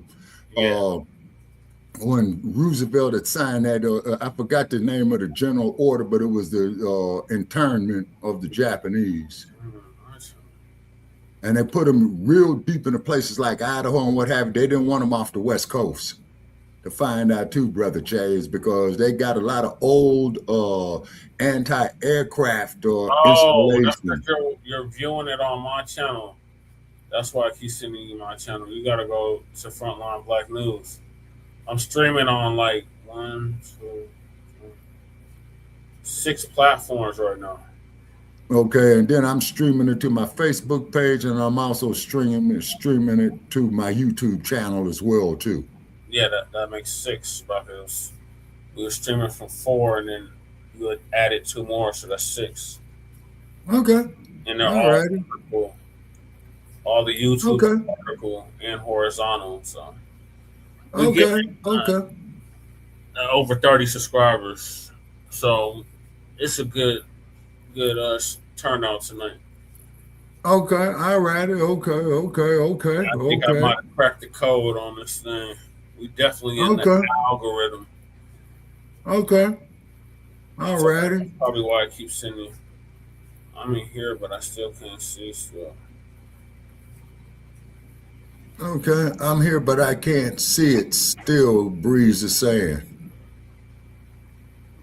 Go out and come back in. I don't know why you can't see it. Yeah, Breeze, you might have to make the reconnection, man, is because that's what they would do. Keezy. Yeah, because that. Are you still with us, brother? I know you at work. Too many streams to mod. Yeah. Okay, Crew's saying there's too many streams to mod. Yeah. Okay. Shaking my head, what Crew is saying. Okay. And then also, too, man, we're going to need us an El Kabong count, too, Brother Che. Because I just want to get some feedback.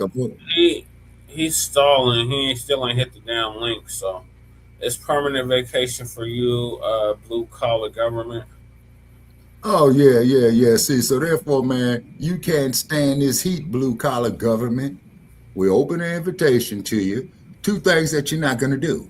One is you're not going to disrespect the platform, and you're not going to come up here cussing us out. I handled him, y'all. Oh, okay. So he got El Kabong with the wrench. Okay. All righty. So this next one's from my brother Chase McGee. Shout out to Chase McGee. Okay, where's Chase from? The South. Okay. Southern United States. I'm gonna say Georgia, North Carolina, South Carolina. Okay. So this artist by the name of Vix. Aquarius, who are you working at? Aquarius. He trying to get on TV. I think she needs to go for a walk, dude. I don't know. Oh, she's trying to get on TV. Yeah, she might be trying to make Peace, family. It's your brother Chase back at you again with another reaction video. Yeah, she might be trying to make her debut on the show. I want to be on TV too. Did you want to chime in on the conversation? No, I want you to move to the topic. Okay, so the next topic is Mensa says Foundation of Black Americans are pushing division online. And this is our brother's reaction. Okay. And check it out, man. Today we're going to be reacting to some comments made by a rapper by the name of Big Mensa. Okay, Big Mensa was on Earn Your Leisure's Blackout show. Shout out to Sean and Troy. No, it's not just you know, I'm a supporter of theirs, and he was on their show and he made some interesting comments when asked about FBA. So we're gonna break it down, we're gonna react to it from a very non-emotional standpoint, and we're gonna do some straightening because you know we're gonna have to do it. You know we're gonna have to do it, and we're gonna do it with class, respect, and with FBA dignity. Okay, standing on FBA dignity. But before we do all that, family, make sure you like the video. Subscribe to the channel. You hit the icon. Most importantly, go get my newest book, When Black Americans Stop Singing and Start Swinging. Go get that on Amazon right now. I love that title. I love that title. What title is that? When Black Americans Stop Singing and Get to Swinging. Oh yeah, the X-Man told you that. Wait a minute, not the X-Man. My bad. Ice Cube. And one of his records here, let me see, I think about 98, 99, I think. He was talking about he ain't going to be busy singing. He's going to be busy swinging. Yep. Ain't Vince Mensa a tether? Who? Ain't Vic Mensa a tether? Yes. Yes. Yeah, he a tether. Oh, okay. You already have it. Please, please, please leave a review, family. Yeah, he a Caribbean tether, if I'm not mistaken. Okay. Yeah, he's not FBA. He got a one white parent, and then his black parent is a tether. It's an echo. I can hear myself too. Yeah, and I'm hearing the pinging in there too. That's some. Yeah, some feedback. Somebody's getting some feedback. You might have a cell phone or something too close to your computer. Shit, it's real bad now. You know what? Yeah, my motherfucking phone is somehow still on. Okay. Oh, you got it close the other page. Yeah, I'm closing that app right now. I'm like, what the hell? Yeah, that's why it's doing that. All right, well, why you doing that? Trying to do that. Please leave a review on the book. That helps to spread the message. That helps to spread the word. But with that being said, let's jump straight into the video. Now, for a little background on the two brothers on the left hand screen, the brother in the middle and the brother on the left. The brother on the left is named Shy. Yes. They run Earn Your Leisure, one of the biggest financial companies or media companies in the world. They do an event every year in Atlanta where I'm at called InvestFest. Okay, so shout out to Shad, shout out to Ian in the middle. Both of them, from what I understand, are foundational Black Americans.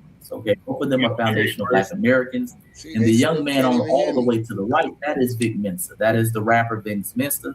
And I believe his mother is white. I think he's going to say it in the video. His mother is white and his dad is Ghanaian.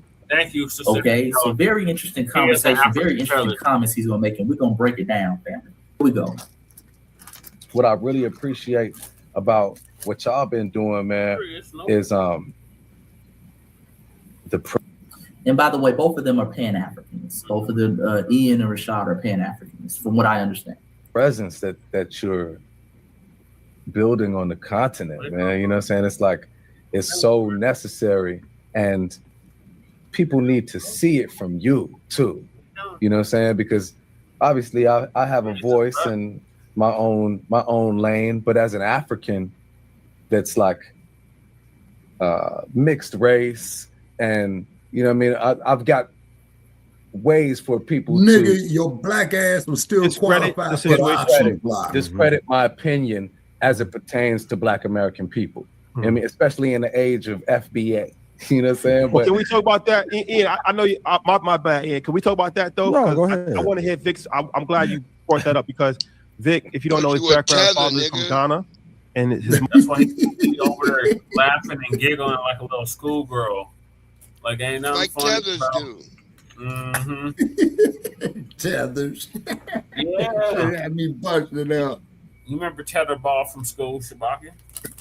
Yeah. I'm gonna start calling these motherfuckers feather tethers in a minute. Your mother's from America, right? Yeah, she's white American. So, okay, so he's non-FBA. So we're clear, he's non-FBA. Right. Here we go. All right. This is a very sensitive topic right now. Yeah, nigga, be careful. Shout out to the FBA family. Boy, y'all got people thinking twice before they start talking crazy. Okay, shout out to the FBA family. People like, oh shit, this is business. So what this here means? So what this here means, Jamal? You talking to me? I always say I'm shot on the and West not Coast. saying shot and Ian. You talking to a me, lot of people Jamal? used to jump The out the righteous? window. Look at Jamal You got your goddamn life insurance Jamal, paid up. Jamal is not FBA. Look at that nigga. He's definitely a damn Mexican. tether. He's a damn tether. A Mexican tether. Okay. Get this Yeah, nigga you out can the come paint. fuck around and find out with me all you want. He Just make came sure off your your goddamn. Facebook, Shabaka. This is somebody from your Facebook. Oh, okay. Make sure his life insurance is paid up, trick. Come fucking with me, motherfucker. I already been your age, boy. Can you make it to mine is the question.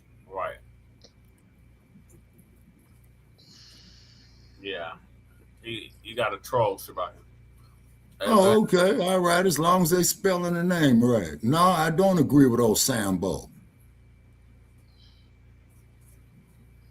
All right, let's get back to our brother Chase. Start just talking crazy about foundational Black Americans. Now they kind of dip their foot in the water just a little bit. Okay, they dip their foot in the water. Okay, so here we go. FBI. Tariq Nasheed, don't do it. Tariq, I love you. Hidden Colors 1 through 20. I think I fuck with you, but don't do. Hey, they got like 100. And clearly, he ain't seen no damn Hidden Colors. Ain't no damn 20 installments of Hidden Colors.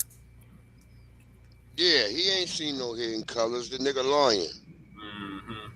This is why I don't like tethers, because tethers come right in and start they got lying. the first AI bots, boy.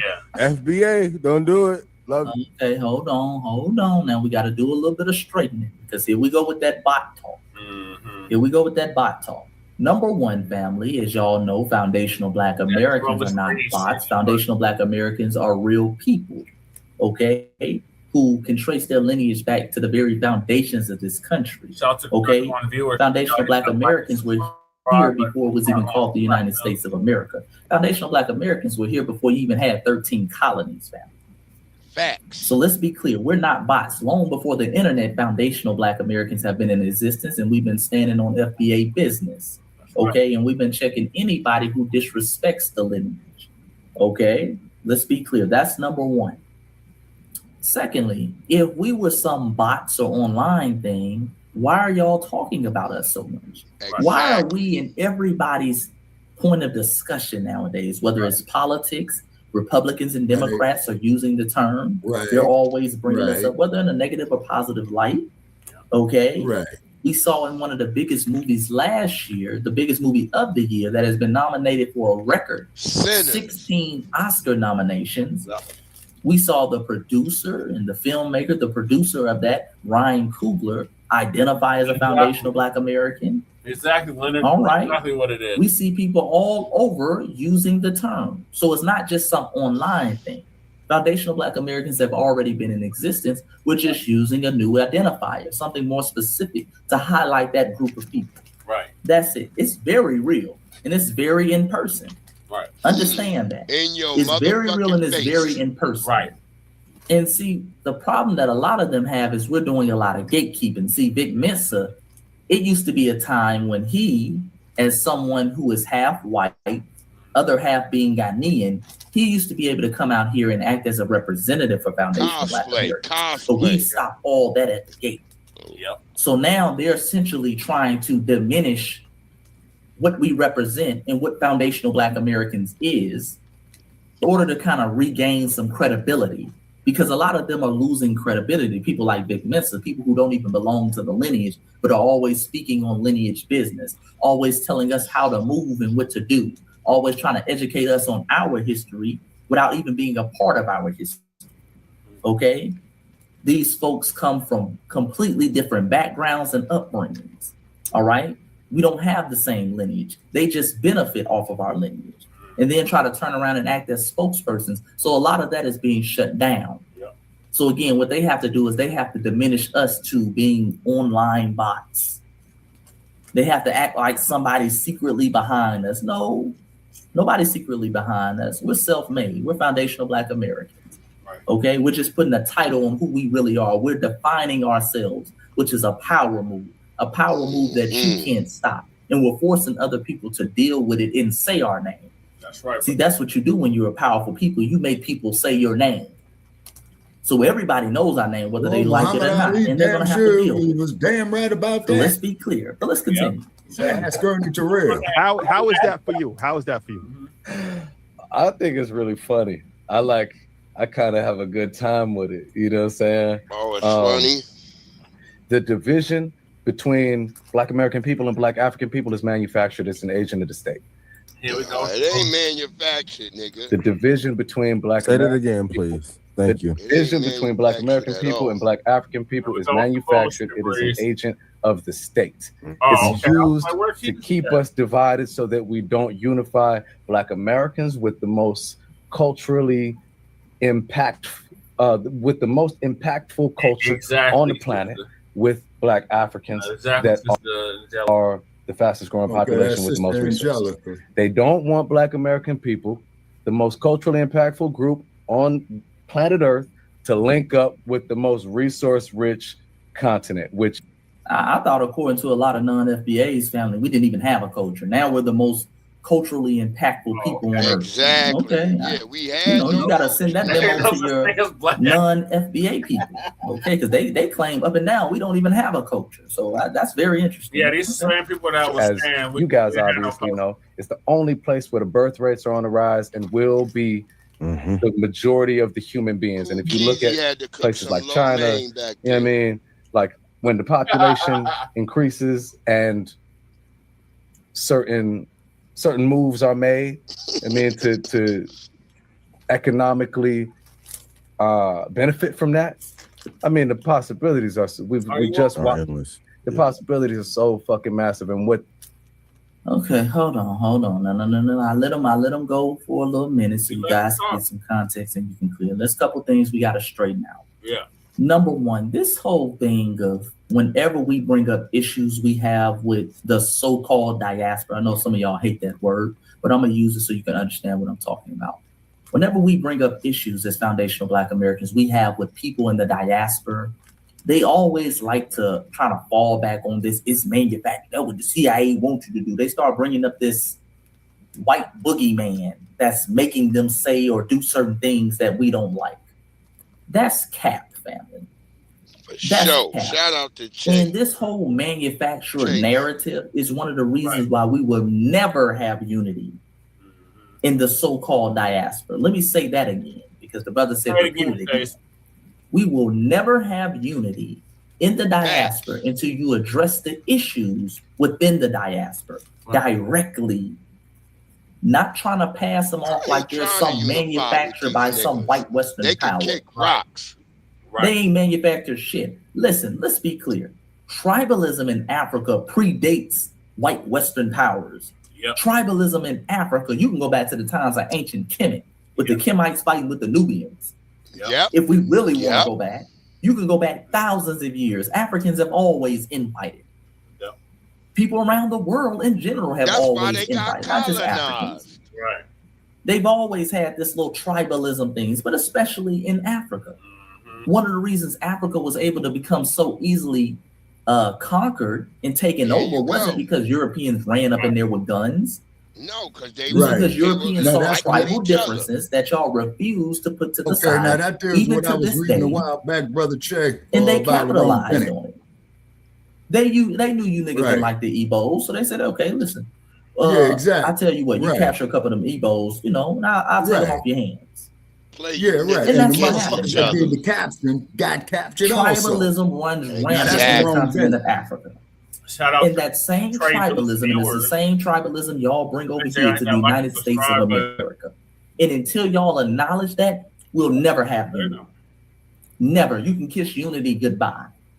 Because this is another cop out they like to use in order to not address the real issue. The real issue that goes on between foundational Black Americans and people from around the globe. The fact that many of them come here and push white stereotypes. See, they like pushing those. That makes them feel good. That gives them a sense of superiority. Yeah, I come over here and do better. Yeah, them niggas is lazy. They know that shit ain't true, but they push it anyway because that's where they come from. That's part of their culture.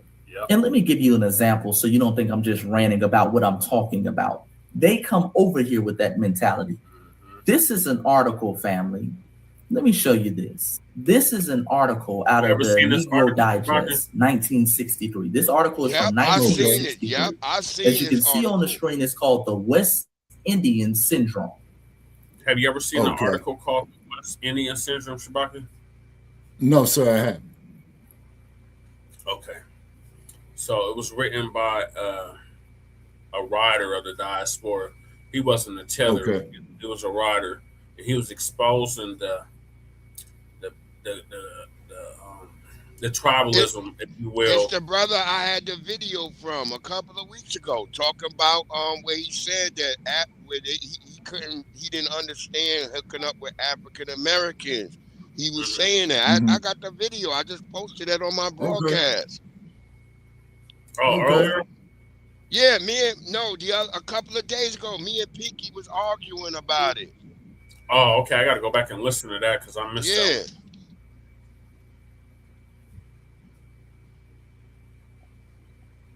All right. So it's going to break down this article for us. Okay. I want to show you again. They come over here with that mentality. This is back in 1963. Ain't no TikTok, ain't no Twitter. Okay. Right. They come over with this mentality because this is the same mentality they have back home. And this article again is called The West Indian Syndrome, to be or not to be an American Negro. And it was written by Lennox Raphael. And this was a Caribbean brother. Shout out to him. He spoke some truth to power in this. And I'm just going to read some of the article real quick. And the little subsection says some West Indians resent being called Negroes, and yet they are not accepted as white, and they're too well off here to go back to the island. Okay, that's the prefix. Oh boy, he's about to go in. He's about to go in his own family members, boy. But I want to read this article to show you what type of time they've been on. This is long before anybody was calling themselves FBA. All right, let me read it. It says, my aunt was very happy yesterday. I hadn't seen her so happy for a long, long time. She had become an American citizen. Proudly, she unwrapped the letters from the governor and the mayor and showed them to me. Her happiness seemed so pathetic, so wanting of something which is essential to happiness, belief, that I felt sorry for her. Imagine, she said, hugging me effusively, the governor and the mayor wrote me? Me? That's a fine action on the part of the governor and the mayor. I told her, handing back the standard informal letters which bore the signatures of the two officials stamped by anonymous clerks. Well, you can stay here for the rest of your life now, I told her. She turned on me as though I had cursed her. Who, me? Not me, these people. I could never be an American. It goes on to say, but you have citizenship now. That doesn't mean anything. Citizenship doesn't mean much to her. She says in an effort to cover up what really means so much to her, a woman past 50 here in the USA for 5 years, she doesn't want to be considered an American Negro. Okay? As a matter of fact, she's ashamed of being an American Negro. And this is the standard neurosis of the average West Indian immigrant. He or she does not want to be considered an American Negro. Subconsciously, they believe that the white man prefers them as to non-American Negroes. In short, he wishes to be the white man's favorite nigger. And he may well be happy because he seems to be succeeding in dehumanizing himself.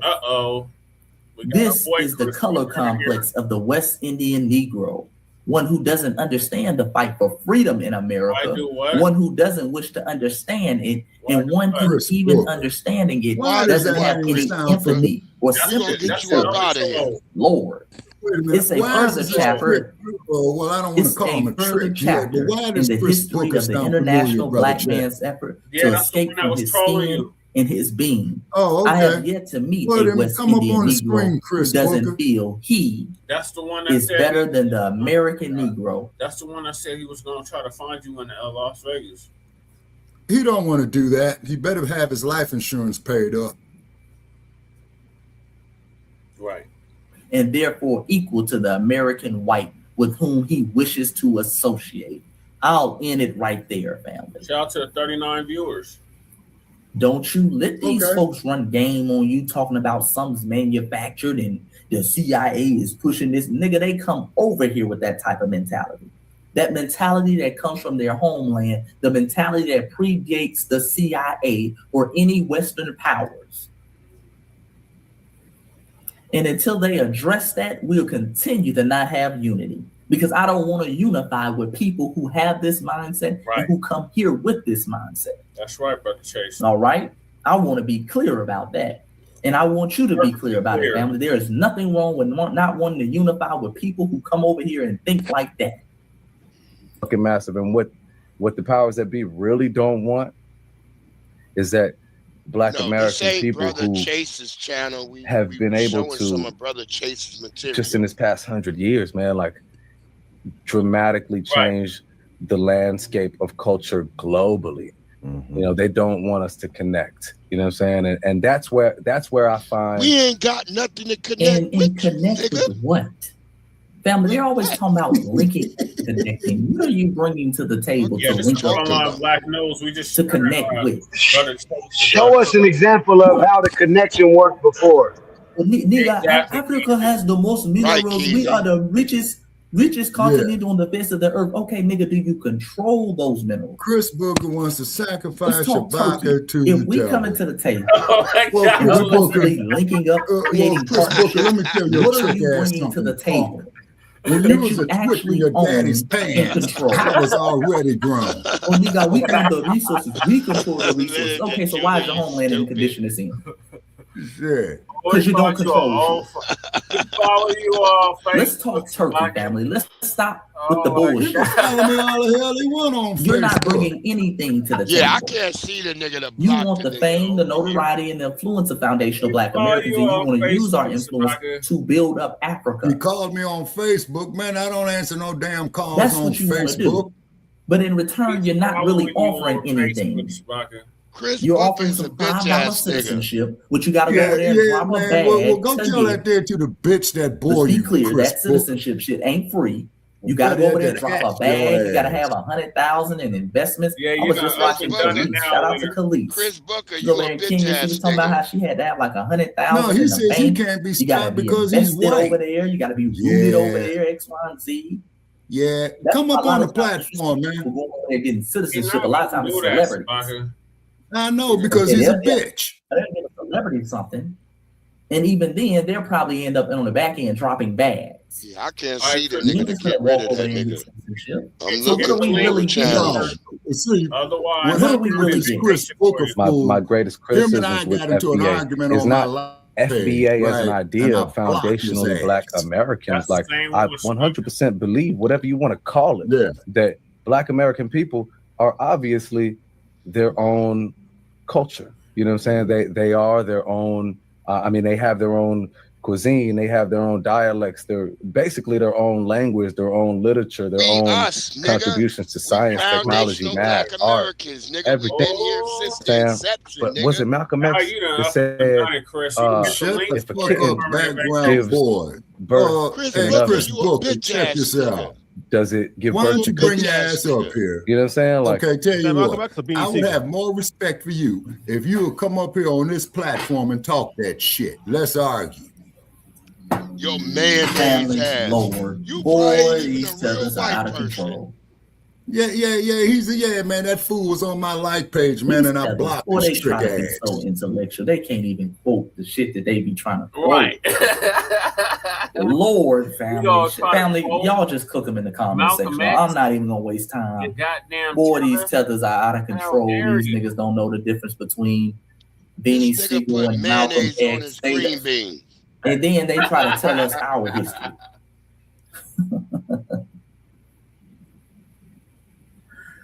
Oh boy. Be funny if I mixed up Malcolm X and Beanie Siegel. If you put cookies in the oven, do that make them biscuits? Biscuits. That's why I don't like no whiny ass tethers. I do think white man both. Yeah, combination. Now my big point though, man, is that like I just think that look at like the collar on that nigga jacket online that is pushing an anti-African narrative. It's just misguided, and I feel like they're misguided by design. Wear a jacket with collars in the like same that. way that the Africans online that are pushing an anti-Black American narrative are misguided. They're misguided by design. Like I've had misguided by nothing. Let's be clear. First of all, when they start that y'all pushing the narrative, we pushing an anti-African narrative, family. Everything we say, they claim is anti-African. If foundational Black Americans simply say, hey, I'm not a continental African. You hate Africa. Oh, you hate Africa. If we say, hey, man, there were Black people here before slavery. Oh, that's that Tariq Nasheed. DG, for sure. You anti-African. If we say, hey, man, there's a difference. I can tell the difference between someone who's African and someone who's a foundational Black American. Y'all have a unique look about yourself. Oh, you think you look better than an African. Exactly, y'all got to get that anti-African hatred out your heart. For a blizzard. Nothing we say, anytime we say anything that is not raising the continent of Africa, come on, nigga, you gotta be musty. That nigga gotta be musty in that jacket. Shut up, nigga. Buddy, you niggas are a hit group. You niggas are CIA. So what they now? started that bullshit. And the ironic thing about it, and I tell y'all this all the time, the people who have the most hatred for Africa are the people who fled Africa. In that jacket. The people he is descended from. Better wash that motherfucker. I bet you his father ain't trying to go back to Africa and permanently live. This nigga father left Africa, came over here and found him a white woman. But we the ones they tear it down every time. Tradition and all that tradition over there in Ghana or wherever the hell his family's from. Boy, that nigga went over here and found him a white woman quick. Yeah. And had him a little baby over here, didn't he? You have a little anchor baby. Boy, these folks got some serve. Don't you let them run that anti-African game on you. And these folks got all type of turns, Jabba, and also too, brother Che, like all the motherfuckers who were sending us them damn emails. The U.S. border making up all type of excuses why they need to get over here because how much they hate Africa. The government is corrupt. Yeah, remember that shit? Oh, they always seeking the we should have never sent them niggas 10 cents a day. Think about Africa. Right. Did that. In foundational Black Americans, most of our history since our ethnogenesis has been nothing but bigging up Africa, nothing but trying to form connections between us and Africa. Going back to the days of brothers like Paul Cuffey trying to smoke crazy and shit. Miss us with that. We know the people who ate Africa are the people who fled it and refused to go back. These conversations in Africa, when African people will ask me, they say, Black Americans, why are they so aggressive? And you know what I mean? Why are they so angry? And why can't they figure out how to rise in society? Like, nigga, why the hell are y'all watching us? Right. Word up. What the fuck is That's what you should ask. Why the hell are they watching foundational Black Americans instead of building their home? They needed mayonnaise for them bush meat. That's the real question. Why don't you be the example that we're supposed to be? Show us the right way. Build up Africa. Turn that shit into Wakanda. Right. Make it where it's no crime over there. Well, that's what your boy Traore is trying to do over These there, folks kill me with these types of narratives. Why are Black Americans? I wish an African Boy, I wish one of They these still continental ain't got Africans would have walked up to me talking about why Black Americans are so violent. Shit. Yeah, that's When what We're you so get a violent. Nigga, y'all toilet, got nigga, whole talk wars to over me. there in the Congo now. Exactly. We cannot go to Ghana and insinuate our Whole wars, family. politics. Have y'all seen some of them videos from Sudan? Salute, Goddess Nabi. Let me play a little clip. Let me play it. Nabi, I wish they would. Yeah, Come now, on. You ain't call me, And family, goddamn this is no way to make fun of your ass. people over there losing their lives and the babies being Chris. lost, but I'm not going to sit up there and allow them to Grizz in start the talking building. about why are we so violent. In the building too. Family, look, this is what's going on right now in Africa. See, I can't see where this is what's everybody going on at. right What now. up, This is Grizz? from 3 weeks ago. Listen to You this. got This like is out there in 7 Sudan. pages, nigga. I don't know It's where currently everybody the at. worst humanitarian crisis in the world. Millions on of the people phone displaced, tens of thousands killed. But with so much focus on Ukraine, Gaza, and Iran, many don't know the horrors playing out inside of Sudan. It's difficult to get information, but the U.S. says genocide is taking place, harkening back to dark days of decades ago. In tonight's Prime Focus, Ian Pannell and our team have spent months hearing from people on the ground and piecing together some of the atrocities playing out. And tonight, as this conflict has now passed 1,000 days of fighting, we listen to the women caught in the crosshairs. 1,000 days of fighting. The 1990s, 1,000 straight days of fighting. Okay. Of a war they did not ask for. Oh, you did text me? I was asleep, though. I was asleep earlier. You want to know what, Shabaka? Okay, you remember when they had USA for Africa, man? I think Michael Jackson was in it. Okay, this is in the you talking about that We Are the World. Yeah, right. Yeah. Oh, I see you. Yeah. So whatever happened to that? You was pimping, goddamn it, Nabi. That's a good question, Shabaka. Whatever happened to that? Whatever happened to that? To the We Are the World, We Are the Children. Right. Nigga, we and gave keep in them mind, too many. We paid them. They killed Mike. What you mean? What they have? Mike gone. Mike is gone. There ain't no We Are the World. Yeah, that's right. Cool Keezy said it right. You said they killed Mikey. Yeah, they did. That damn doctor over prescribing all them medications to him. Yeah, that was a sad day when Michael Jackson died. Yes, it was. Tito's gone too, as you all know. There's only 3 of the original Jackson 5. Gave me a classic. Hey, that did give me a classic bar too, because I've been killing mics. Called me Conrad Murray. Hell yeah. Hell yeah, Conrad fucking Murray. That goddamn tether that killed MJ. Okay, now who's Conrad Murray? That's the tether that killed MJ. Yeah. The tether the doctor. MJ. Yeah, the doctor who was kept giving him all them damn injections. Yeah, okay. Damn tether. Okay, and I think they yanked his medical license in California behind that there too. Okay, all righty. Okay. That's why I said I've been killing mics. Yeah. That's dope bars. Okay. That was bars, Keezy. Yeah, but you know they killed Mike. Imagine that your entire city of 1 million people. He bought a whole lot of catalogs and books. And he was buying too much. He had too much. I think I had too much. Right. And he was pro-black, despite what he looked like. He was black first. Mike was black first. It's too many videos showing that. Hey, we don't have any artist comparable doing as much for black people like Mike was. Right. None of them do that. For sure. And hold on, and then don't forget Smokey Robinson, because Smokey Robinson wrote 80% of Motown's hits. You know that, right? They trying to jam Smokey Robinson up right now. Right now, it ain't gonna work. They trying to jam I'm gonna tell you why it ain't gonna work, people. I'm gonna tell you why it ain't gonna work. Yeah, he was. Okay, he first was place. Rolling 60 Crip. Michael. Okay, Mike was okay. MJ was gangster. Okay. Yeah, out of Gary, Indiana. Okay. And then too, crew, go y'all be capping, man. MJ, man, in Indiana, man. Hey, crew, you remember me telling about that MJ was not beating up people, putting it on 6-0s, man. Y'all lying. You see that picture of him throwing up the feet.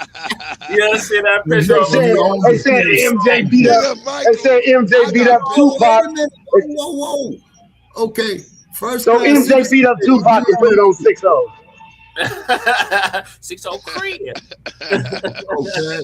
On the rolling 60s. Okay. Now, Mike owns the Beatles songbook.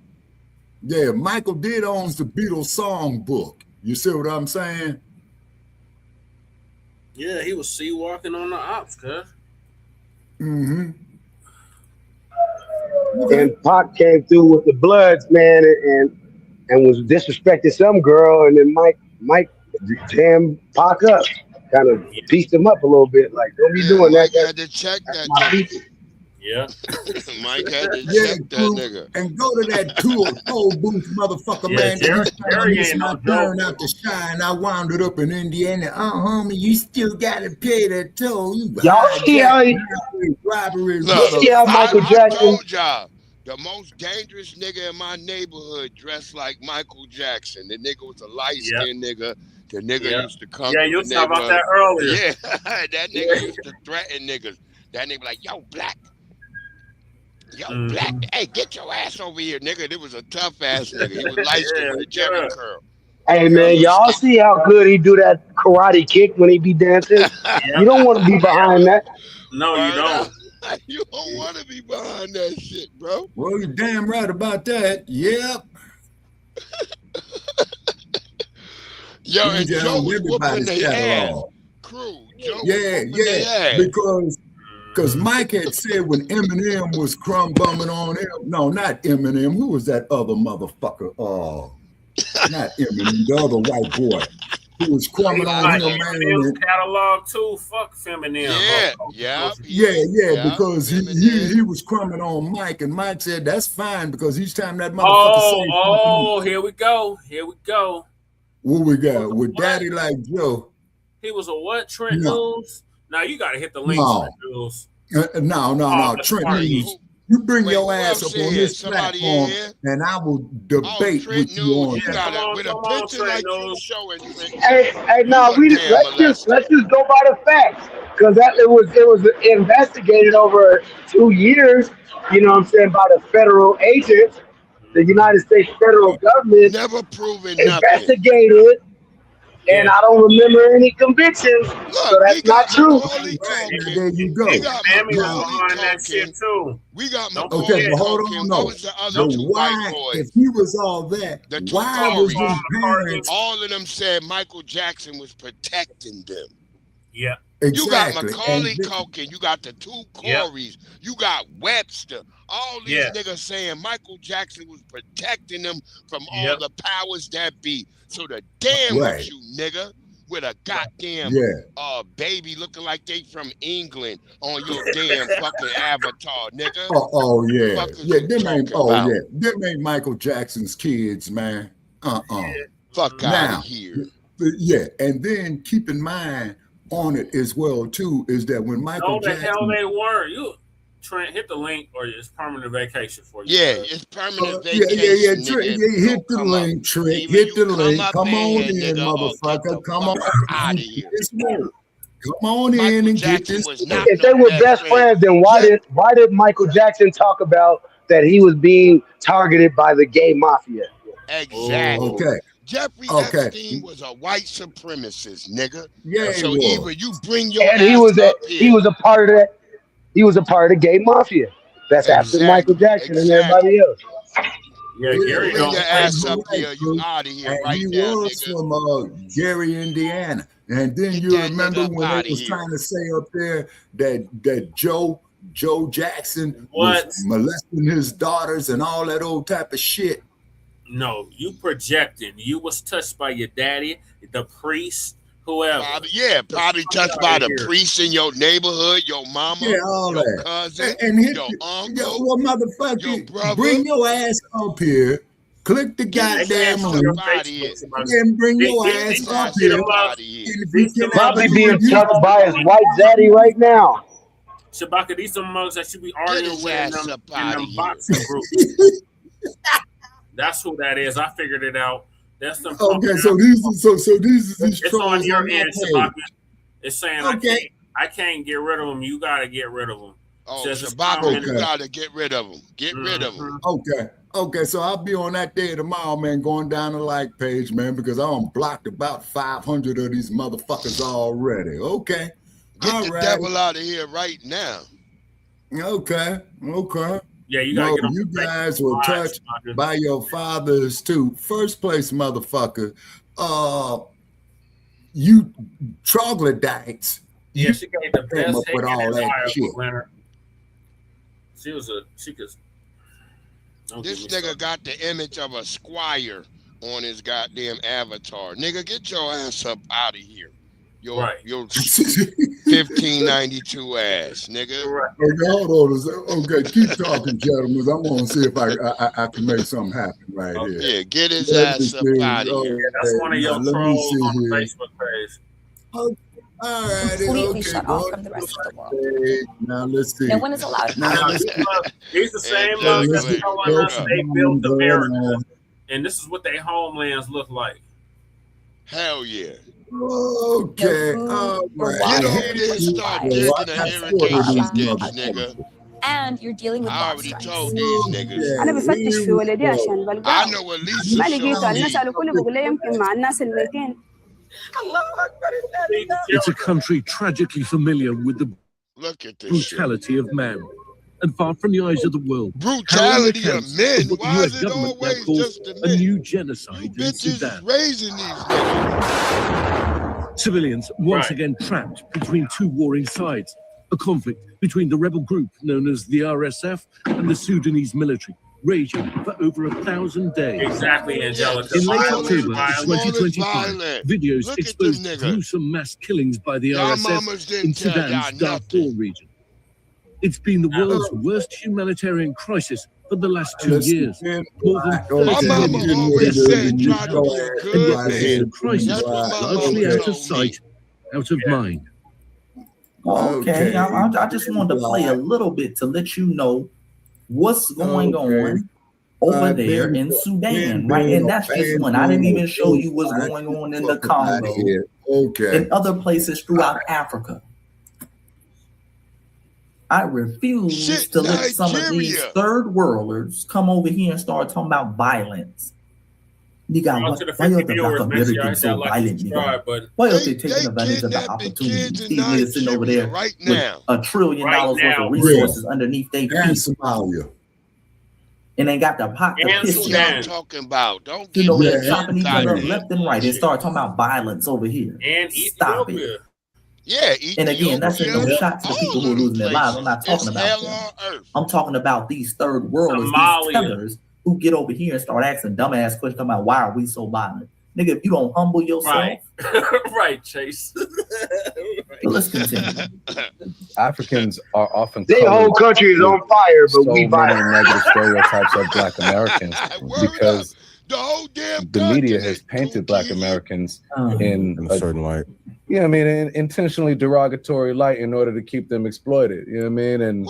And in order to make the world feel like just blame us for everything, huh, nigga? Yeah, my point being that it's just two different strokes of the same brush, because at the same token, like the media has and continues to paint Africans as having no contribution to history, saying you don't have and it was foundational Black Americans while they were painting them who were trying to uplift. Why are they so violent to meerkats? We made sure in all of our historical Black colleges we had things called Africana studies. Everything. Okay, trying to uplift people like Will Leo Hansberry, Dr. John Henry Clark. Nothing. Okay, Professor James Smalls. Even though he said some derogatory things about foundational Black Americans, but still he tried his best to uplift the continent of Africa. Okay, we accepted some of your greatest scholars over here, like Dr. Yosef Ben Joe-Cannon, Ivan Ben Servan, people from around the diaspora. We uplifted them. We held their work in prestigious honor. Yep. Okay, we didn't just accept what the white man told us about Africa. We said, nah, nigga, that ain't true. That ain't true. We did deep dives on the history and made sure y'all was shown in a beautiful light. And that's something else y'all never give us credit for. Chase ain't having it. Nah, While y'all weren't even on the scene, while y'all were over there in the village, we were defending your honor. I always say, this the we were the first ones nigga pushing back against these damn white Egyptologists talking about the Egyptians were white. That was foundational Black Americans pushing back against that. And uplifting African scholars like a Shayanta Jope. Yeah. Shout out to him, others. We were the ones, Anthony Browder and them, going over there to Egypt, making sure the Black presence was shown, doing excavations. He's still over there doing excavations. They're eating the dogs. Egypt. They're eating the cats. We were the ones uplifting that. We were the ones over there traveling and documenting the information. So that's the difference. Yeah, when the white media pushes stuff on us, we push back. Y'all feed into it. Y'all start believing it. Why are those niggas so aggressive? I'm still here on Troll Patrol. Why are they so violent? Okay. Y'all come over here and play into the stereotypes. Remember the white stereotypes that they say are pushed onto them, they're all willing to accept it. Remember, a lot of that gossip and bullshit you see now was started by tethers. Yep. Shade Room, all that gossip bullshit. Tether started by a tether, Nigerian tether. World Star. Okay, World Star Hip Hop started by a Haitian tether. Bossip, Love and Hip Hop. Shade Room. All that ratchet and degeneracy you see, a lot of times that started by tethers. Media takeout. So that's the difference. Full of tethers. Clubhouse. So let me let him finish. The pyramids are created by, aliens or goddamn motherfuckers look like Brett Favre. You know what I'm saying? Like, just because they don't want to acknowledge the greatness of Black people. And so, I appeal to like both to both FBA and to African people of the continent to recognize our necessitated unity. Like, we don't get free until we all get free. No, we don't need you niggas. Y'all niggas are no benefit to us. Okay, and that's the end, family. Shout out to Shad, shout out to Ian and Earn Your Leisure. I've been at every investment. You dig? I've had a vendor's booth at every one. But my message to them is this. Myra can ship them. Shad and Ian and Troy. I think y'all should have some foundational Black Americans on Blackout. It ain't gotta be me. It can be, you can get Brother Tariq on there. Because a lot of times I notice y'all have a lot of Pan-Africanists on there pushing a lot of narratives about our lineage, calling it bots and acting like it's some government organization. I think it would be cool if y'all get some foundational Black Americans on there if you're trying to be a media company that has a balanced and non-biased point of view. Real and be balanced and non-biased. It ain't got to be me, family. Just get a foundational Black American part of the delineation movement. Oh, man. Okay? To have a more fair and balanced. I got the window open. But y'all gonna do what y'all doing. But I don't know, family. Let me humble myself. Y'all tell me what you think, family. Am I wrong? Right? You agree, disagree? Tell me what you think, family. Make sure you like the video, subscribe to the channel, hit the bell icon below. I gotta see how long it is. Black History Month. I hate doing this on Black History. Shut up. Yeah, this Caribbean tether right here. Oh, this nigga. This next nigga coming up is the worst lying ass tether. Can I get y'all to play Theo Wilson's Ice Post? We should discuss it. Yeah, I'm gonna pull it now, up. who's cool? Okay, that's out your neck of the woods, Brother Che, when I see the 5280. Yeah, that's punk ass Theo Wilson. Yeah, a nigga with no mustache you should never trust. Look at that nigga beard. That nigga look like an old black Abraham Lincoln. Get that nigga out of here. No, that motherfucker look like one of them damn Amish motherfuckers. Yeah, Amish nigga. Black. That nigga said old Abraham Lincoln. The nigga was an Amish. Yeah. That's dishonest, Abe. Dishonest, Abe. Yeah, that nigga was an Amish. Get that nigga out of here. Let's see. Oh, nigga, the Caribbean nigga, we built America. No, you didn't build shit, nigga. Because you would have built your home fucking land. Yeah, this nigga said if we support ICE, we shouldn't talk about the Epstein files. I don't give a damn about the Epstein files, nigga. I support ICE all day. That's why I wanted to play that. It ain't that long, Man, he's doing a whole lot of gaslighting and trying to trigger us. He must have It took didn't the look like video it. down. I don't see it. I'm on this page right now. It's on his Facebook. That's what I see. Because I seen that he had this YouTube. I don't trust no niggas with no mustache. It was egregious. I was like, man, wait till Jesse see this. Oh hell no.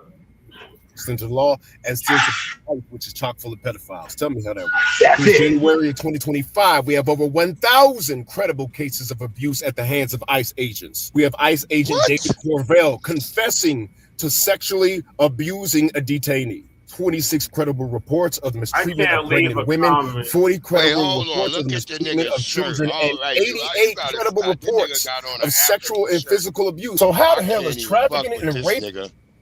That nigga is a raccoon from our neck of the woods.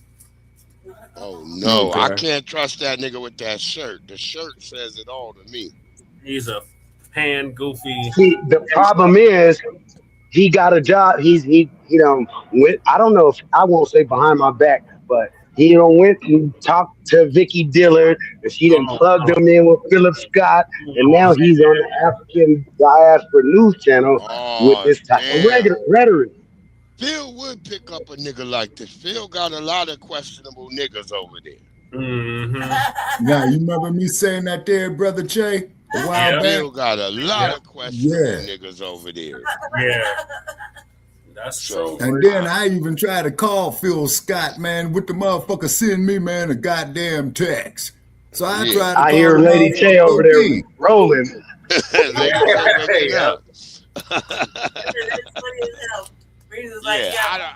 There's a lot of questionable niggas over there with Phil. That's why I don't watch Phil like that too much. I try to stay away from him. He got a lot of him and Demetria K. She say a lot of questionable shit. That's why I don't fuck with them niggas. Now, I sent an email to Demetria K, Brother Che. She ain't got back with me. I sent another text. With her one time, she dropped the link. Okay. Her and Donovan briefly. Any niggas with that African shit, I'm not rocking with you. That's just it, family. I'm not doing the African shit no more. Yeah, but so what do y'all think about that? This angle here, man. He says basically, if you think ISIS is doing a good job, or not even if you think they're doing a good job, but if you support ICE, the police. No, he's talking about thousands of ICE agents are running around assaulting illegals. The police themselves be raping people. So what the hell am I supposed to say about a bunch of white supremacists? They doing what they do. But at the same time, what does Epstein have to do with us getting reparations or tangibles? What does that have to do with that? Nothing. That's Keezy. That day is comparing apples to oranges. And if we getting illegals out the paint, then that helps us. That's more black jobs opening up, more everything for us. It's better for us if we get these anti-black people out the paint. That's what it is. I'm for ICE. Get these niggas up out of here. I think I support what they doing. I definitely don't give a shit about ICE, and they not my people, but I definitely ain't finna go ram my car into them or wrestle them down or do none of that shit. I don't give a shit. I don't got no African clothes, crew. I don't have nothing African. The last dashiki I had was in 1996, and I threw that shit in the garbage. I got an old necklace that I bought from I stole it from the Black Arts Festival when I was a kid. Emblem of Malcolm X. A Malcolm X emblem I stole. I got my ass whooped for that. I'm like, I'm keeping this. He stole it. Yeah, I was a kid, man. I ain't had no money. We had the Black Arts Festival, and everybody got all these.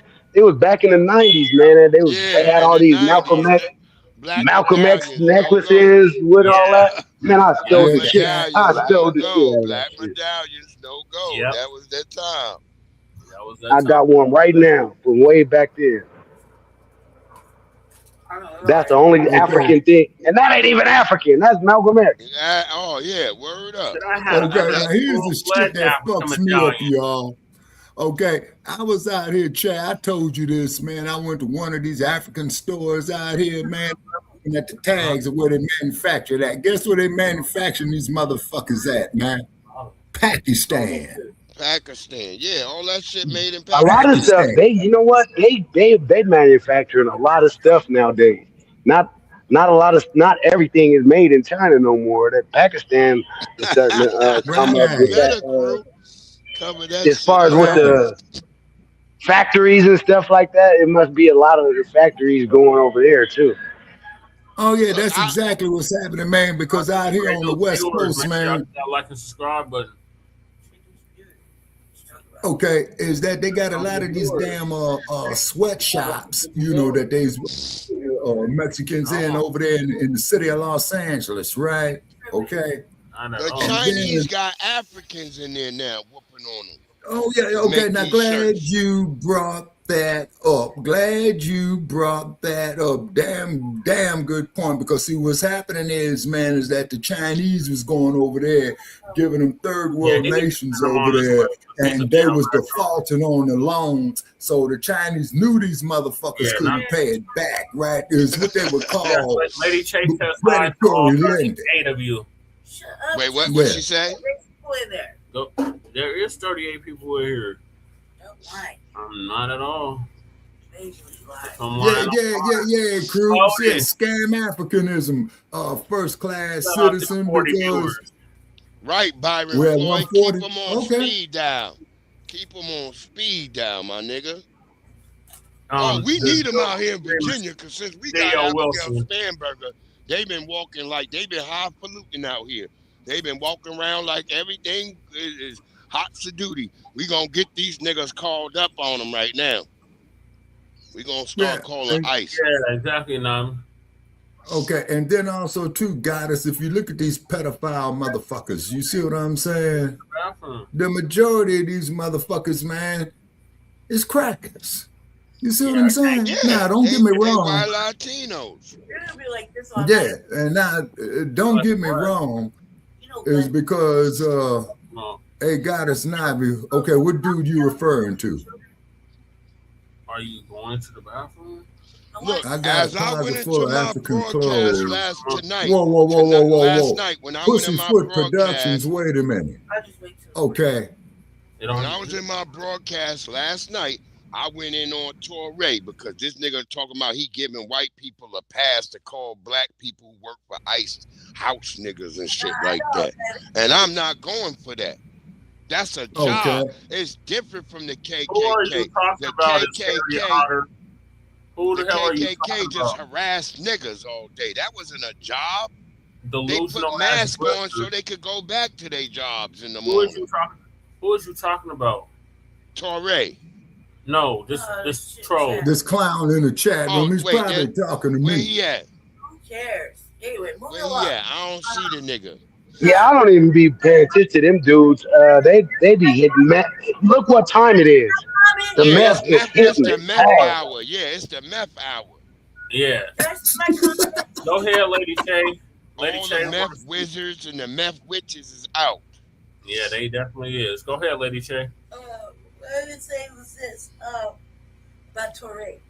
I think that Exactly, first class. I was saying it yesterday to Jesse when he played it before he played it. This is what I think. First of all, it's one thing if we call each other house niggas and slaves and shit, we just fucking around or whatever. But when hell no, Shabaka. Really not cutting you off, Lady Che. Okay, Goddess, could you be more specific? I'm sorry, Lady Che. Go ahead. When a You don't see the nigga. When a white motherfucker call us a house nigga, it doesn't matter who it is. He slapped in the motherfucking mouth. Right. Like Toure. Like, for example, right? We call Toure a house nigga all day long. Right? That's good, Brian. But if a white person called Toure that, we wouldn't stand for it. You see what I'm saying? Exactly. Go for us. We can't be deported. Cool person.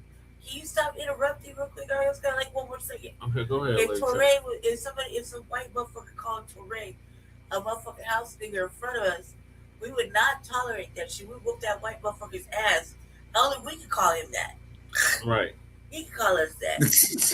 When is the next time Kamala going to be washing chitlins in the toilet? Oh, God. Right. In 2 years, so that's all they got. And gruesome Newsom. You got Hey, so to many Lady damn Tay, to Lady pages. Tay's point, Jesse, I gotta that's tell true, you. Lady Tay. And Lady Tay, just like I'll give you an example. When it with females, and I'll say FBA sisters to be exact. Y'all go around calling each other bitch all the time. Bitch, this and that. But if a brother come up and say bitch, then that's a problem. So that's exactly what it is here. You not one of us. You can't. What? Who just said something like somebody called me sassy? No, there's a person called Sassy Mo talking about why poor people cheering on billionaires. Nigga, what are you Ain't talking nobody about? cheering on nothing in here. Ain't nobody cheering on nothing. Only person cheering is the dude at the immigration office clapping your mama's cheeks. That's the only one cheering. Damn, boy. That's right. Damn, boy. I thought I had it bad. Now that's a good one right there, bro. They ain't hurting us into no oppression, nigga. We ain't in I'm elite. I'm elite with this roasting stuff. Whoever want to come, step up and get their shoes roasted off. I'll roast you until your shoes curl up like the Wicked Witch on Wizard of Oz. Right. We got Nico Hayek in here. We got Shout out to the 54 viewers. Breezy. All I do is talk shit. Sassy Mo, you gonna be in a camp, nigga. You gonna be in a camp. You a tether. We not tethers. We not going nowhere. Right. So, like, what I'm saying to you, though, what I'm saying is that His daddy gonna be in the camp. In the building, salute Carlton Way. Go ahead, lady. Boy, I see we got a full house tonight. But anyway, so what I'm trying to say is this: Trump, the dictator, isn't going anywhere. That motherfucker needs to go right straight to fucking jail. Go ahead, lady. It's a lot of damn comments. I don't give a fuck. Don't read them. They're still coming up on the screen. We don't care what. He got pictures of cotton on his avatar.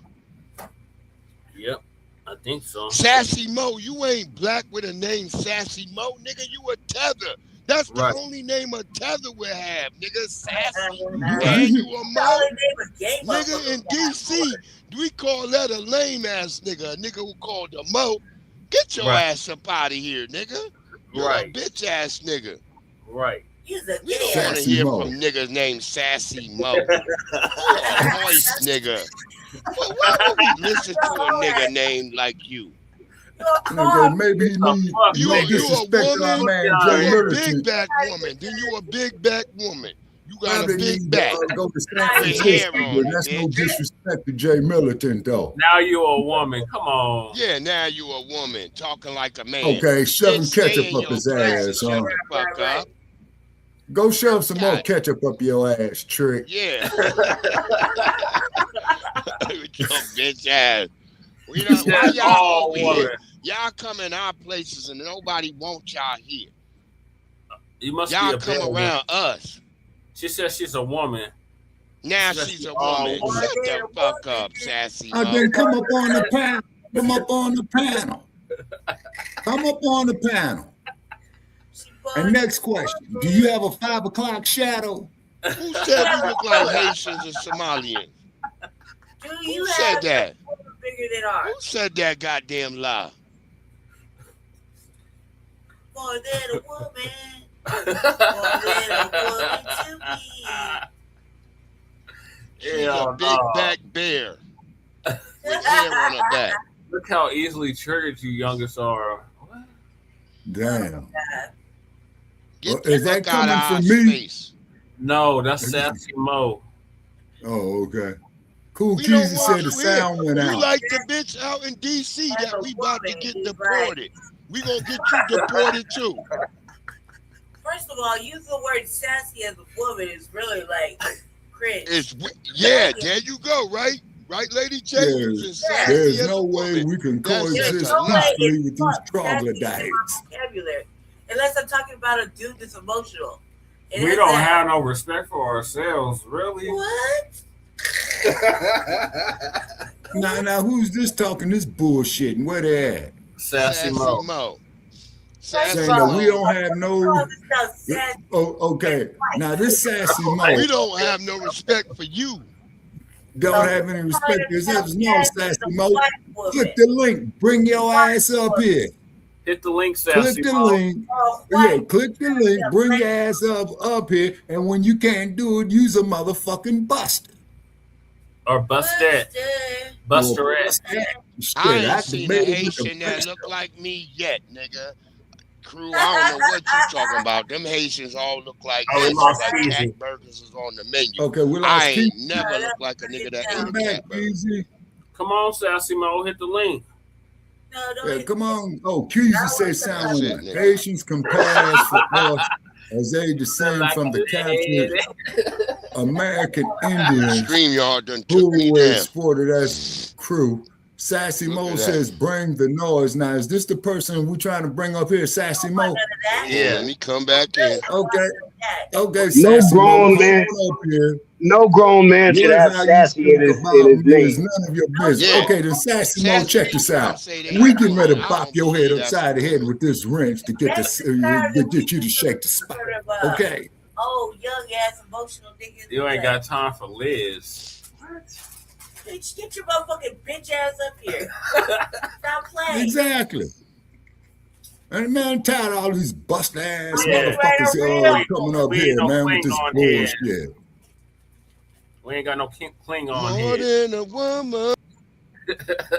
You look like a lady.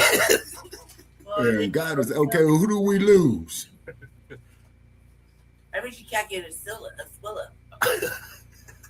I ain't got time for lids. Okay.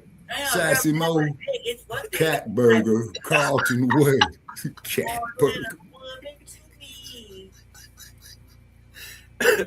They eat that Cat Burger. I don't have time for kids. Okay, what did this motherfucker say? He said he did something with the crack of his nasty ass. Why don't you take your motherfucker? Talking about he farted in our direction. Well, man, you go to San Francisco with that shit, man. You know what I'm saying? Man, there's plenty LGB pages for them people to go on. They gotta be live sometime. Go jump on one of them LGB pages, man. I'm cracking up too, Nobby. Oh, Goddess Navi says she's laughed at right now. Well, Goddess Navi, there ain't never a dull moment on this motherfucker, boy. I tell you that. Right. Yeah, ain't a dull motherfucker. It ain't never a dull moment. Video that punk ass Theo did. What did he say? Been kids wrong for Epstein, but not ICE. And this isn't new. These reports of sexual abuse of children and rape of women in ICE facilities go back to Obama's administration, Trump administration, Biden. This is why we didn't want carte blanche and a huge budget given to these ICE officers, given the fact that there were unresolved claims from back in the day. So how you the main one talking about they need to unredact the files when you the main one stopping ICE from unredacting their face? Take them goddamn masks off. Meanwhile, these red state youth pastors are pulling Catholic church numbers, getting busted, molesting these kids in red state America. Y'all quiet about that, though. How are we to know who is who when you won't help us stand up against injustice that's closer to your home than freaking Little St. James Island? If you still are in support of ICE with the track record that they got, you ain't nothing but Jelaine Maxwell to me. Holla back. How you support the Epstein files being released in this pedophile co-conspiracy? Now, hey, do y'all see why I wanted y'all to watch that? Do y'all see why I wanted to watch this type of stuff? Now, the reason why I pay attention to his stuff is because whatever he's saying, we can go to a person that doesn't even know him. Yeah. But that we know that this is a Democratic shield, they're gonna say the exact same thing as him. Yep. Every Democratic shield is gonna be saying exactly the same. You can go to somebody's Uncle Luke or whatever his name is. He's gonna be saying the same shit. He gonna say the same shit. Every Democratic shield, this is their new talking point. This is their new talking point. These are their new marching orders that Mensa has given to them to go ahead and fearmonger us and wag their finger at you niggas and say, you niggers are just as bad as everything. They don't have no, instead of bringing policy that we're demanding, this is what we get. we get more finger wagging and you niggers are just. I'm sick of this, man. I am sick of it. Right. I am sick of the finger wagging. Yep. Yeah, I agree with that. You know what I'm saying? They ain't learned from 2024. Yeah, exactly. You say NBA, NFL owners are worried. Crew is saying Phil didn't vet this guy. No, he didn't. Okay. Okay. You mean Uncle Sabretooth? Yep. Now, who the hell is Uncle Sabretooth? Lord. This shit. Damn. Oh, punk ass Roly. Oh, he's talking about Roly Poly Martin. Yeah. Yeah. You right about that. Yeah, he's the Floyd. biggest Democratic shield. Yeah. His... Yeah. And then Uncle and Roly Poly Martin, man, he's losing influence too.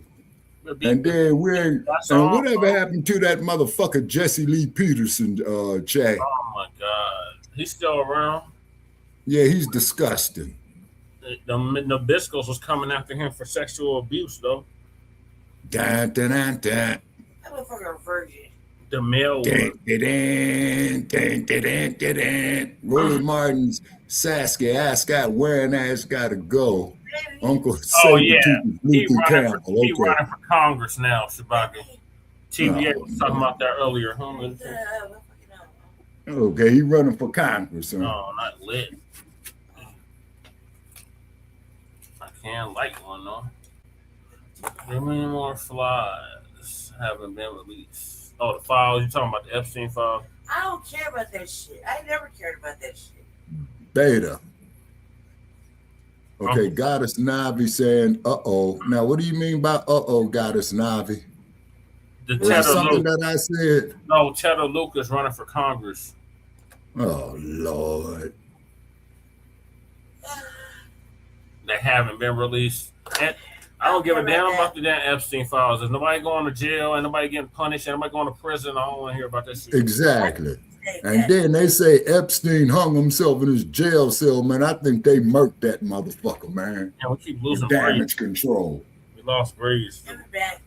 She's talking about they roasting Shabaka. No, she's talking about the roasting that she's been giving them, Shabaka. Oh, okay. Come back, Breeze. Come back. Rolanda. Haitian Martinez. Oh, Lord, my goodness. Elmer Fudd. Oh, God. Looney Tunes for real. Mm-hmm. Uncle Cheddar Luke, mumble mouth ass, can't form a coherent sentence. Yep. No lies, Brian. Okay. Epstein is alive and well, in my opinion. I would not be surprised. We never see the body. We never see the body. Yeah. We just kept hearing hung Phil. Yeah. Breeze is back. Hey, this dude with the no mustache looked like he's at the Frank stand looking for a Frank to put in his mouth. Yeah, that nigga only eat hot dog. That nigga only eat hot dogs backwards. Oh my God. Yeah, and Cruz saying Luke is a perpetual drunk. Damn. Yeah, he be drunk all the time on X. Go on X and battle that nigga. So this is from so shout out to the delineation movement. We're gonna keep it pushing. Yeah, keep it moving. Delineation cooking they ass. Yep. We need to delineate. We need to. So this Caribbean tether on your screen, he's upset. Oh, yeah, he was lying like shit. He was lying like shit. Go ahead, Keith. Delineation got these niggas looking for a Gleazy for their mouth. Yeah.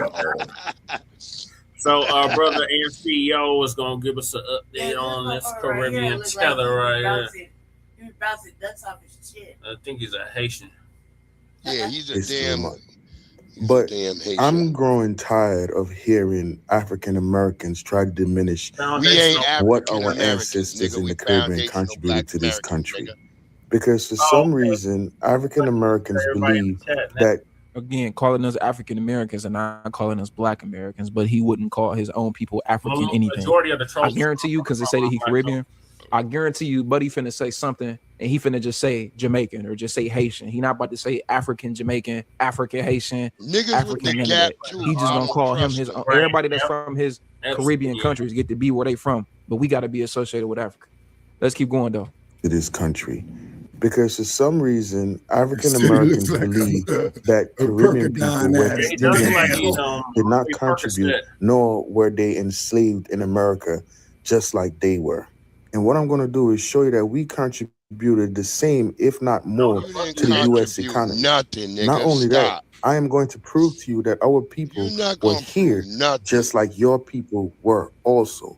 The same struggles you had to go through, my people went through it. As a matter of fact, it is recorded that our people in the Caribbean had more brutal treatment than the slaves in the U.S. Our mortality rate was even way higher than y'all. Let's start with the transatlantic slave trade. Our people came from Africa to the Caribbean and then to America. That simply meant that our people in the Caribbean well, why are you fighting so hard to be here? Since y'all did all that, go over there and keep doing it. Wrong. People didn't go. They didn't all. Why aren't you over there with barbecue?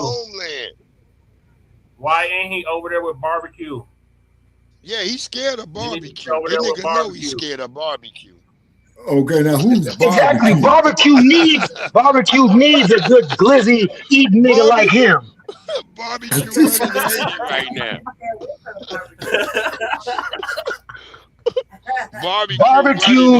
Barbecue got a couple glizzies on the grill for him to eat in Hades.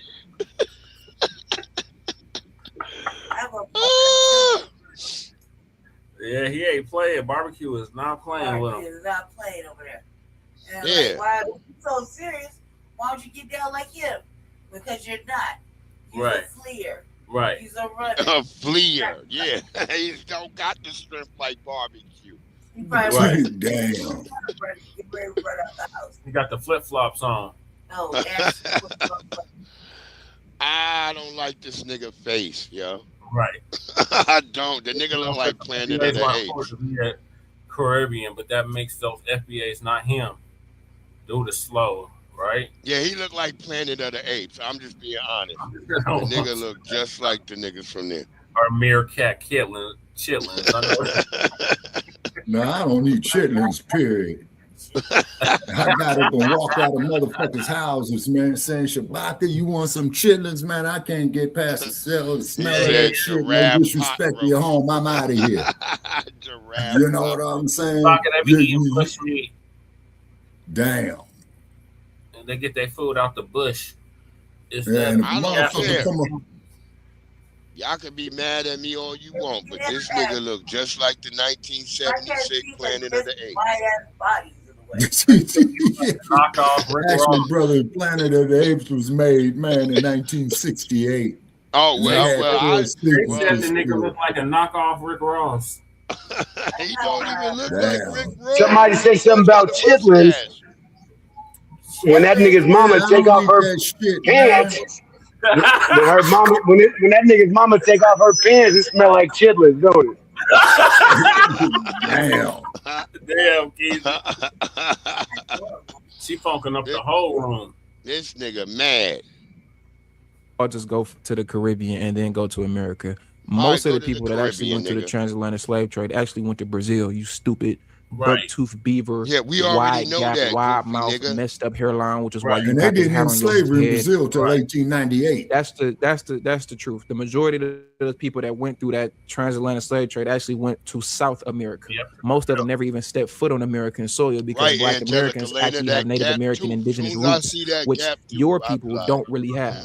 And a good amount of those people did go to the Caribbean. Very small. You have to kill me to give me some damn hog guts. Fuck that. So-called African slaves that came over here never made it to America. So you just lying and just making stuff up. Just making stuff up because you want to be included in. But I don't got no citizenship papers. That's the difference between me and you. I didn't have to come over here on no banana boat. I ain't roll my ass over here. My people been here. Mixed up with the people that came from Africa that eventually made their way to the U.S. Before the 1670s, most enslaved people in Maryland and Virginia were brought from the West Indies, the Caribbean. Even a small island like Antigua, where my people are from, we trace our roots back since the 1700s, coming to Charleston, South Carolina. How you trace your roots back? What paperwork did y'all have for you to trace your roots back? What paperwork? Because I actually traced my roots back. I went back to 1723. How did you trace your roots back to the 1600s? What paperwork did your people have in Antigua for you to say that you trace your roots back? This nigga lying. Yeah. Unless he shows some like proof, which I've showed proof. My 8-time great grandfather Gregory Stallings Jr. showing North Carolina. I can show. He messing with the right one. Hey y'all, he messing with the right one. Little angry ass CEO. Those countries is undeveloped. Right. What are you talking about? A million Africans were shipped to the Americas, but only 3 to 4% of them made it to the USA. Right. Most of those people came through the Caribbean first. It's recorded that even before the 17th. I'm sure some of them did, but most of them, that's a stretch. That's a stretch. But even if they did, or if they did it, exactly. At the end of the day, at the end of the day, regardless if they went to the Caribbean first, they still, the people that made it to America are still a part of our ethnic group because they mixed in with people that was already over here. So it don't matter if they went to China first, nigga. It don't matter. And it was people that stayed over there. It don't matter. We are still our own ethnic group that you not a part of, my nigga, at all. And you would never be. That's right, Angelica. Majority of the slaves that got here was from the Caribbean. Most of them coming from Barbados. You know, the same island Rihanna is from. So now that I've established that our people were here along with y'all's, let's talk about the money part. What did we contribute economically to the Caribbean? Now, a lot of you like to speak on cotton, right? Because that's Angelic, that's going to be in my head. A lot of. Do you understand before cotton? This is on the topic of sugarcane. Let's talk about my island again. Do the sugarcane trade. My island helped build one of your most prestigious universities, Harvard University. And this was possible through sugarcane trade. Because a lot of the time what people miss is a lot of the people who own slaves in the U.S. also had family who owned slaves in the Caribbean. So it was like one big plantation just on the different umbrellas or different family. Okay, no, it wasn't. It wasn't just one big plantation. That's that whole we all the same stuff. Look, nobody is arguing. At least I'm not arguing that they didn't have slavery in the Caribbean. Of course they had slavery in the Caribbean. It was brutal, right?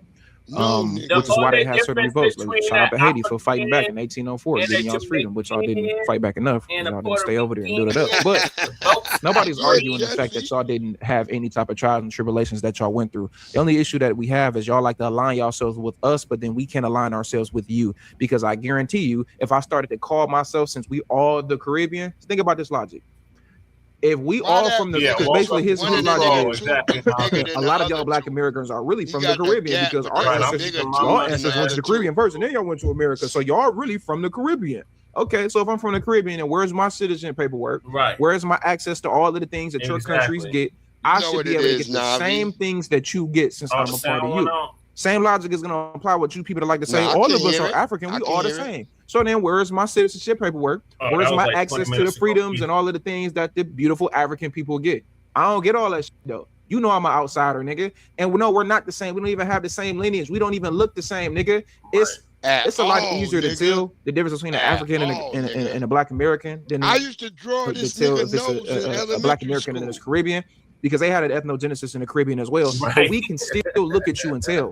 I know your hairline is destroyed, my nigga, which is why you have something covering your head. Like, that's one of the easiest ways to tell if somebody's not Black American. Not to mention the way that your eyes is parted. They're slanted a little bit like this.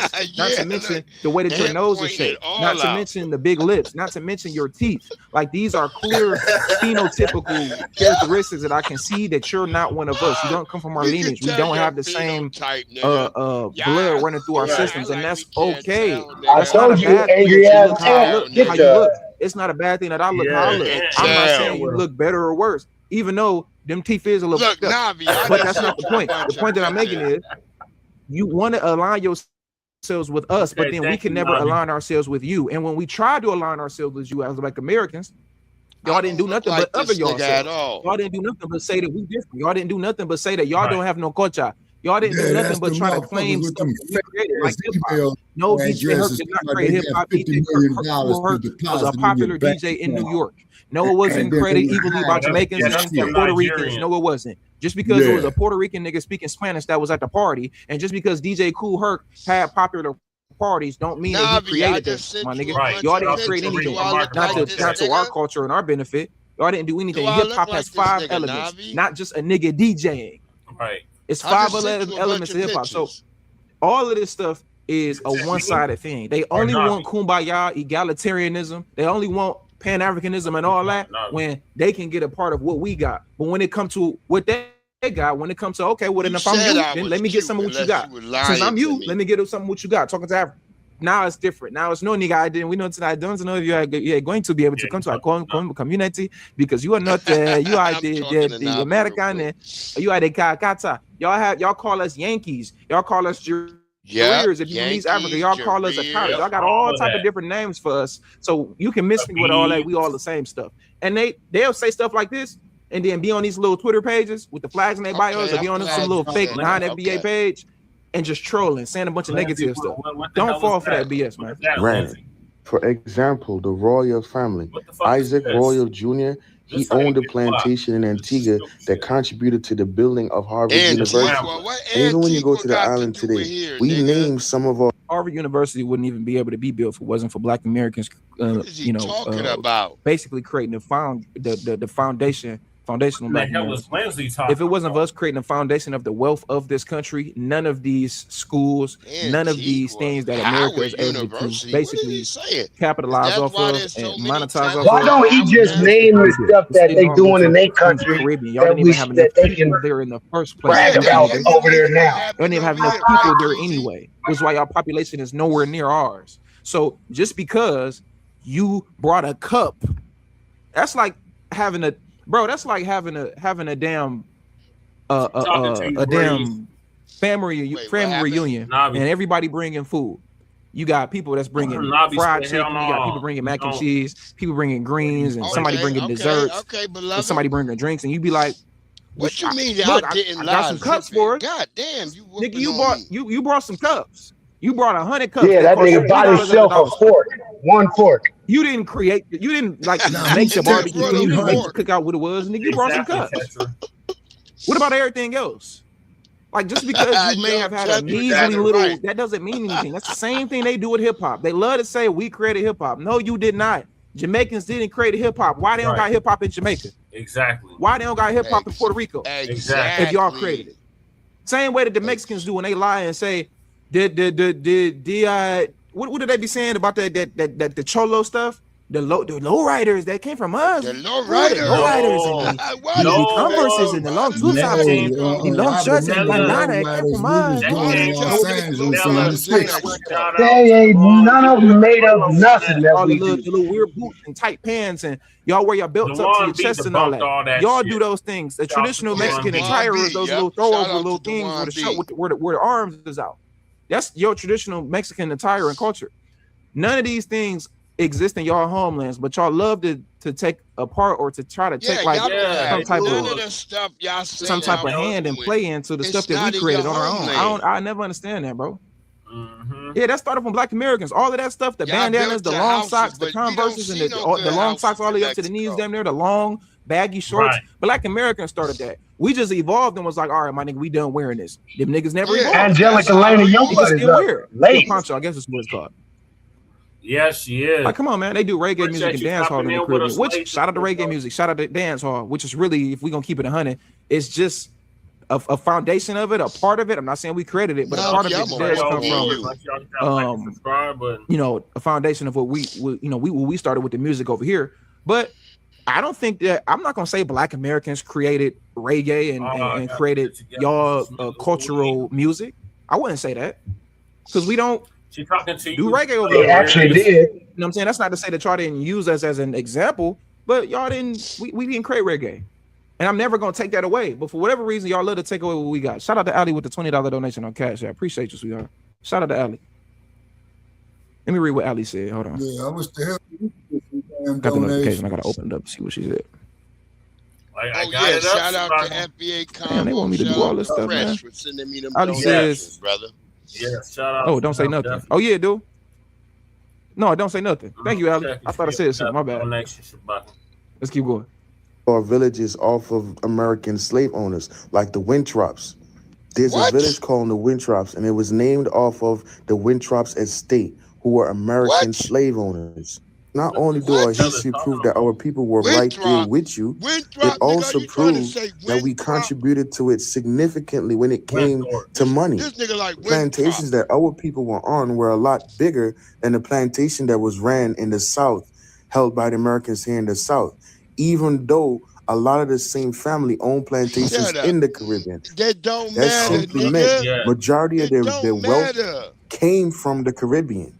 That's why when they asked researchers, look, save that story and tell it on your way back to Haiti. Americans reparations, it was between 42 to 90. Wait a minute. Here from America, Either I got to read this in history, from no damn or wasn't a lot of those Caribbean countries when they did have slavery, it wasn't even from America. And those wasn't those countries like being taken over like by the French and like by Britain.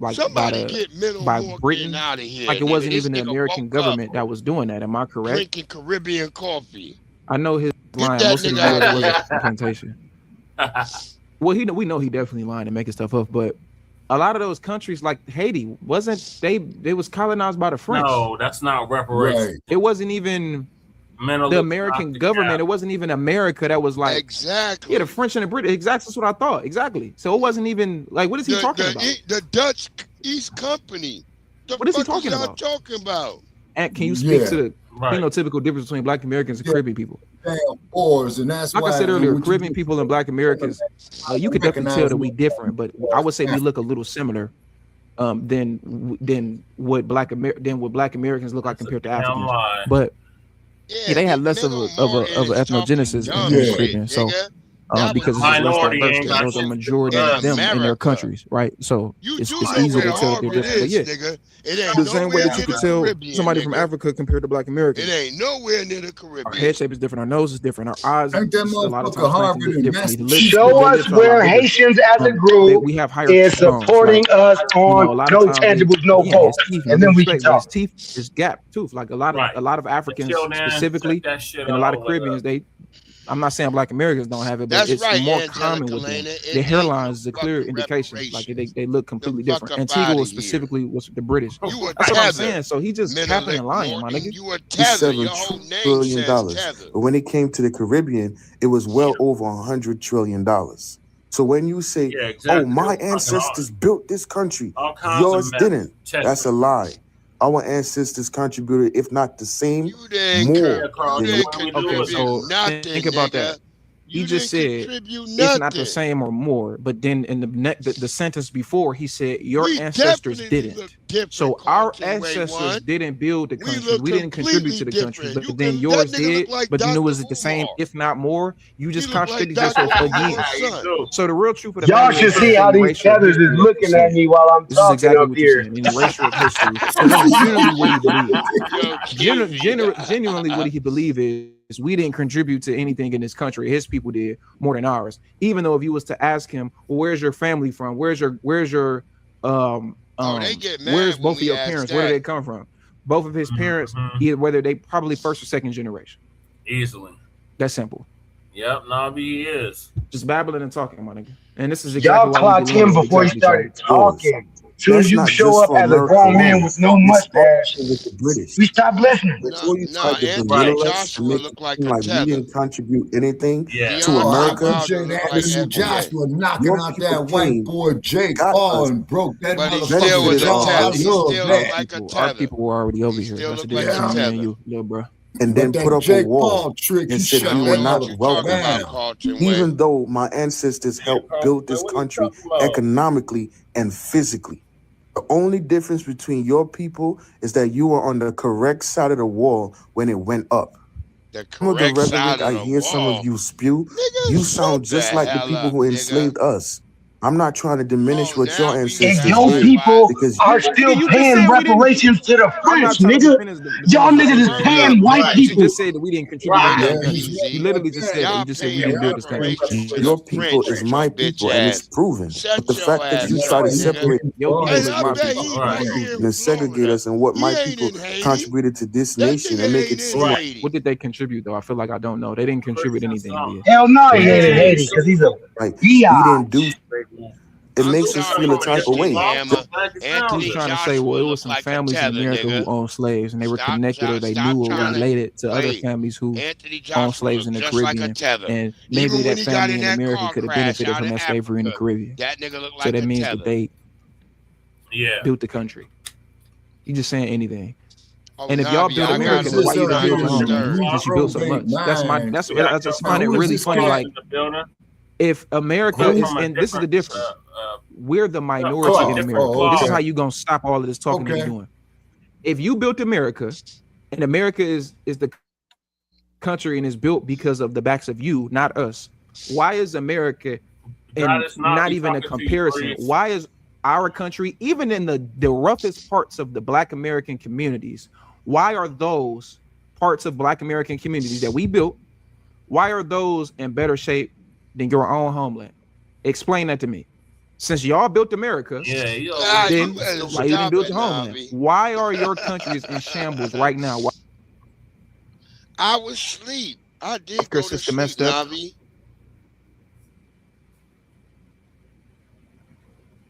The sound cut out on here in 1976. Like your mother got here in 1976, or your grandmother, whoever got here in 1976. About now?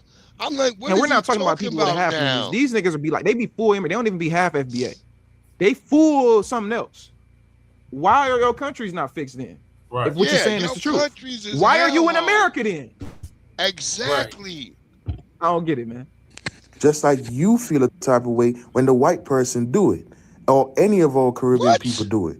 I don't believe that we're separated. I just simply think we're different when it comes to our cultures, but we're the same.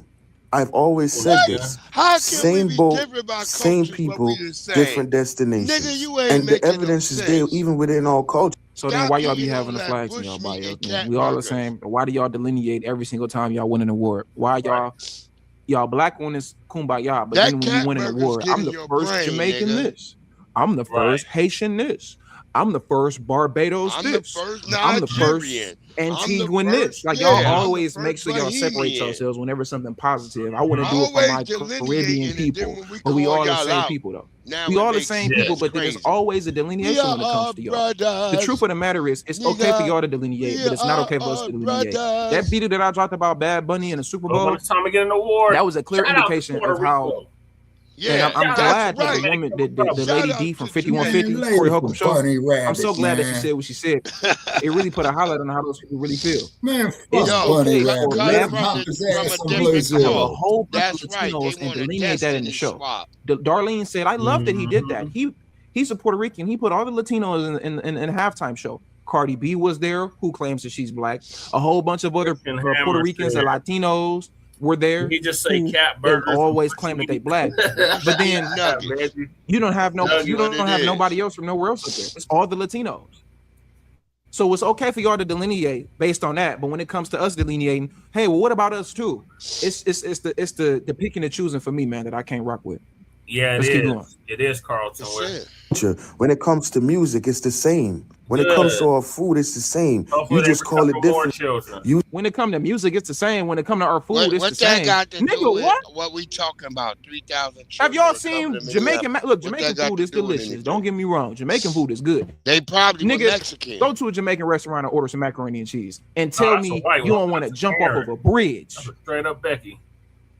If you know, where does she come our food is not the same. We don't even use the same food. Y'all jerk water. That's beyond the Karen. We don't eat jerk. We don't eat all that, nigga. Soup. All these people, you got to look. Jamaican food is fire. It's up there in the top 5 for me. Jamaican food is top tier. I'm not saying that it's not good. I'm saying that it's different.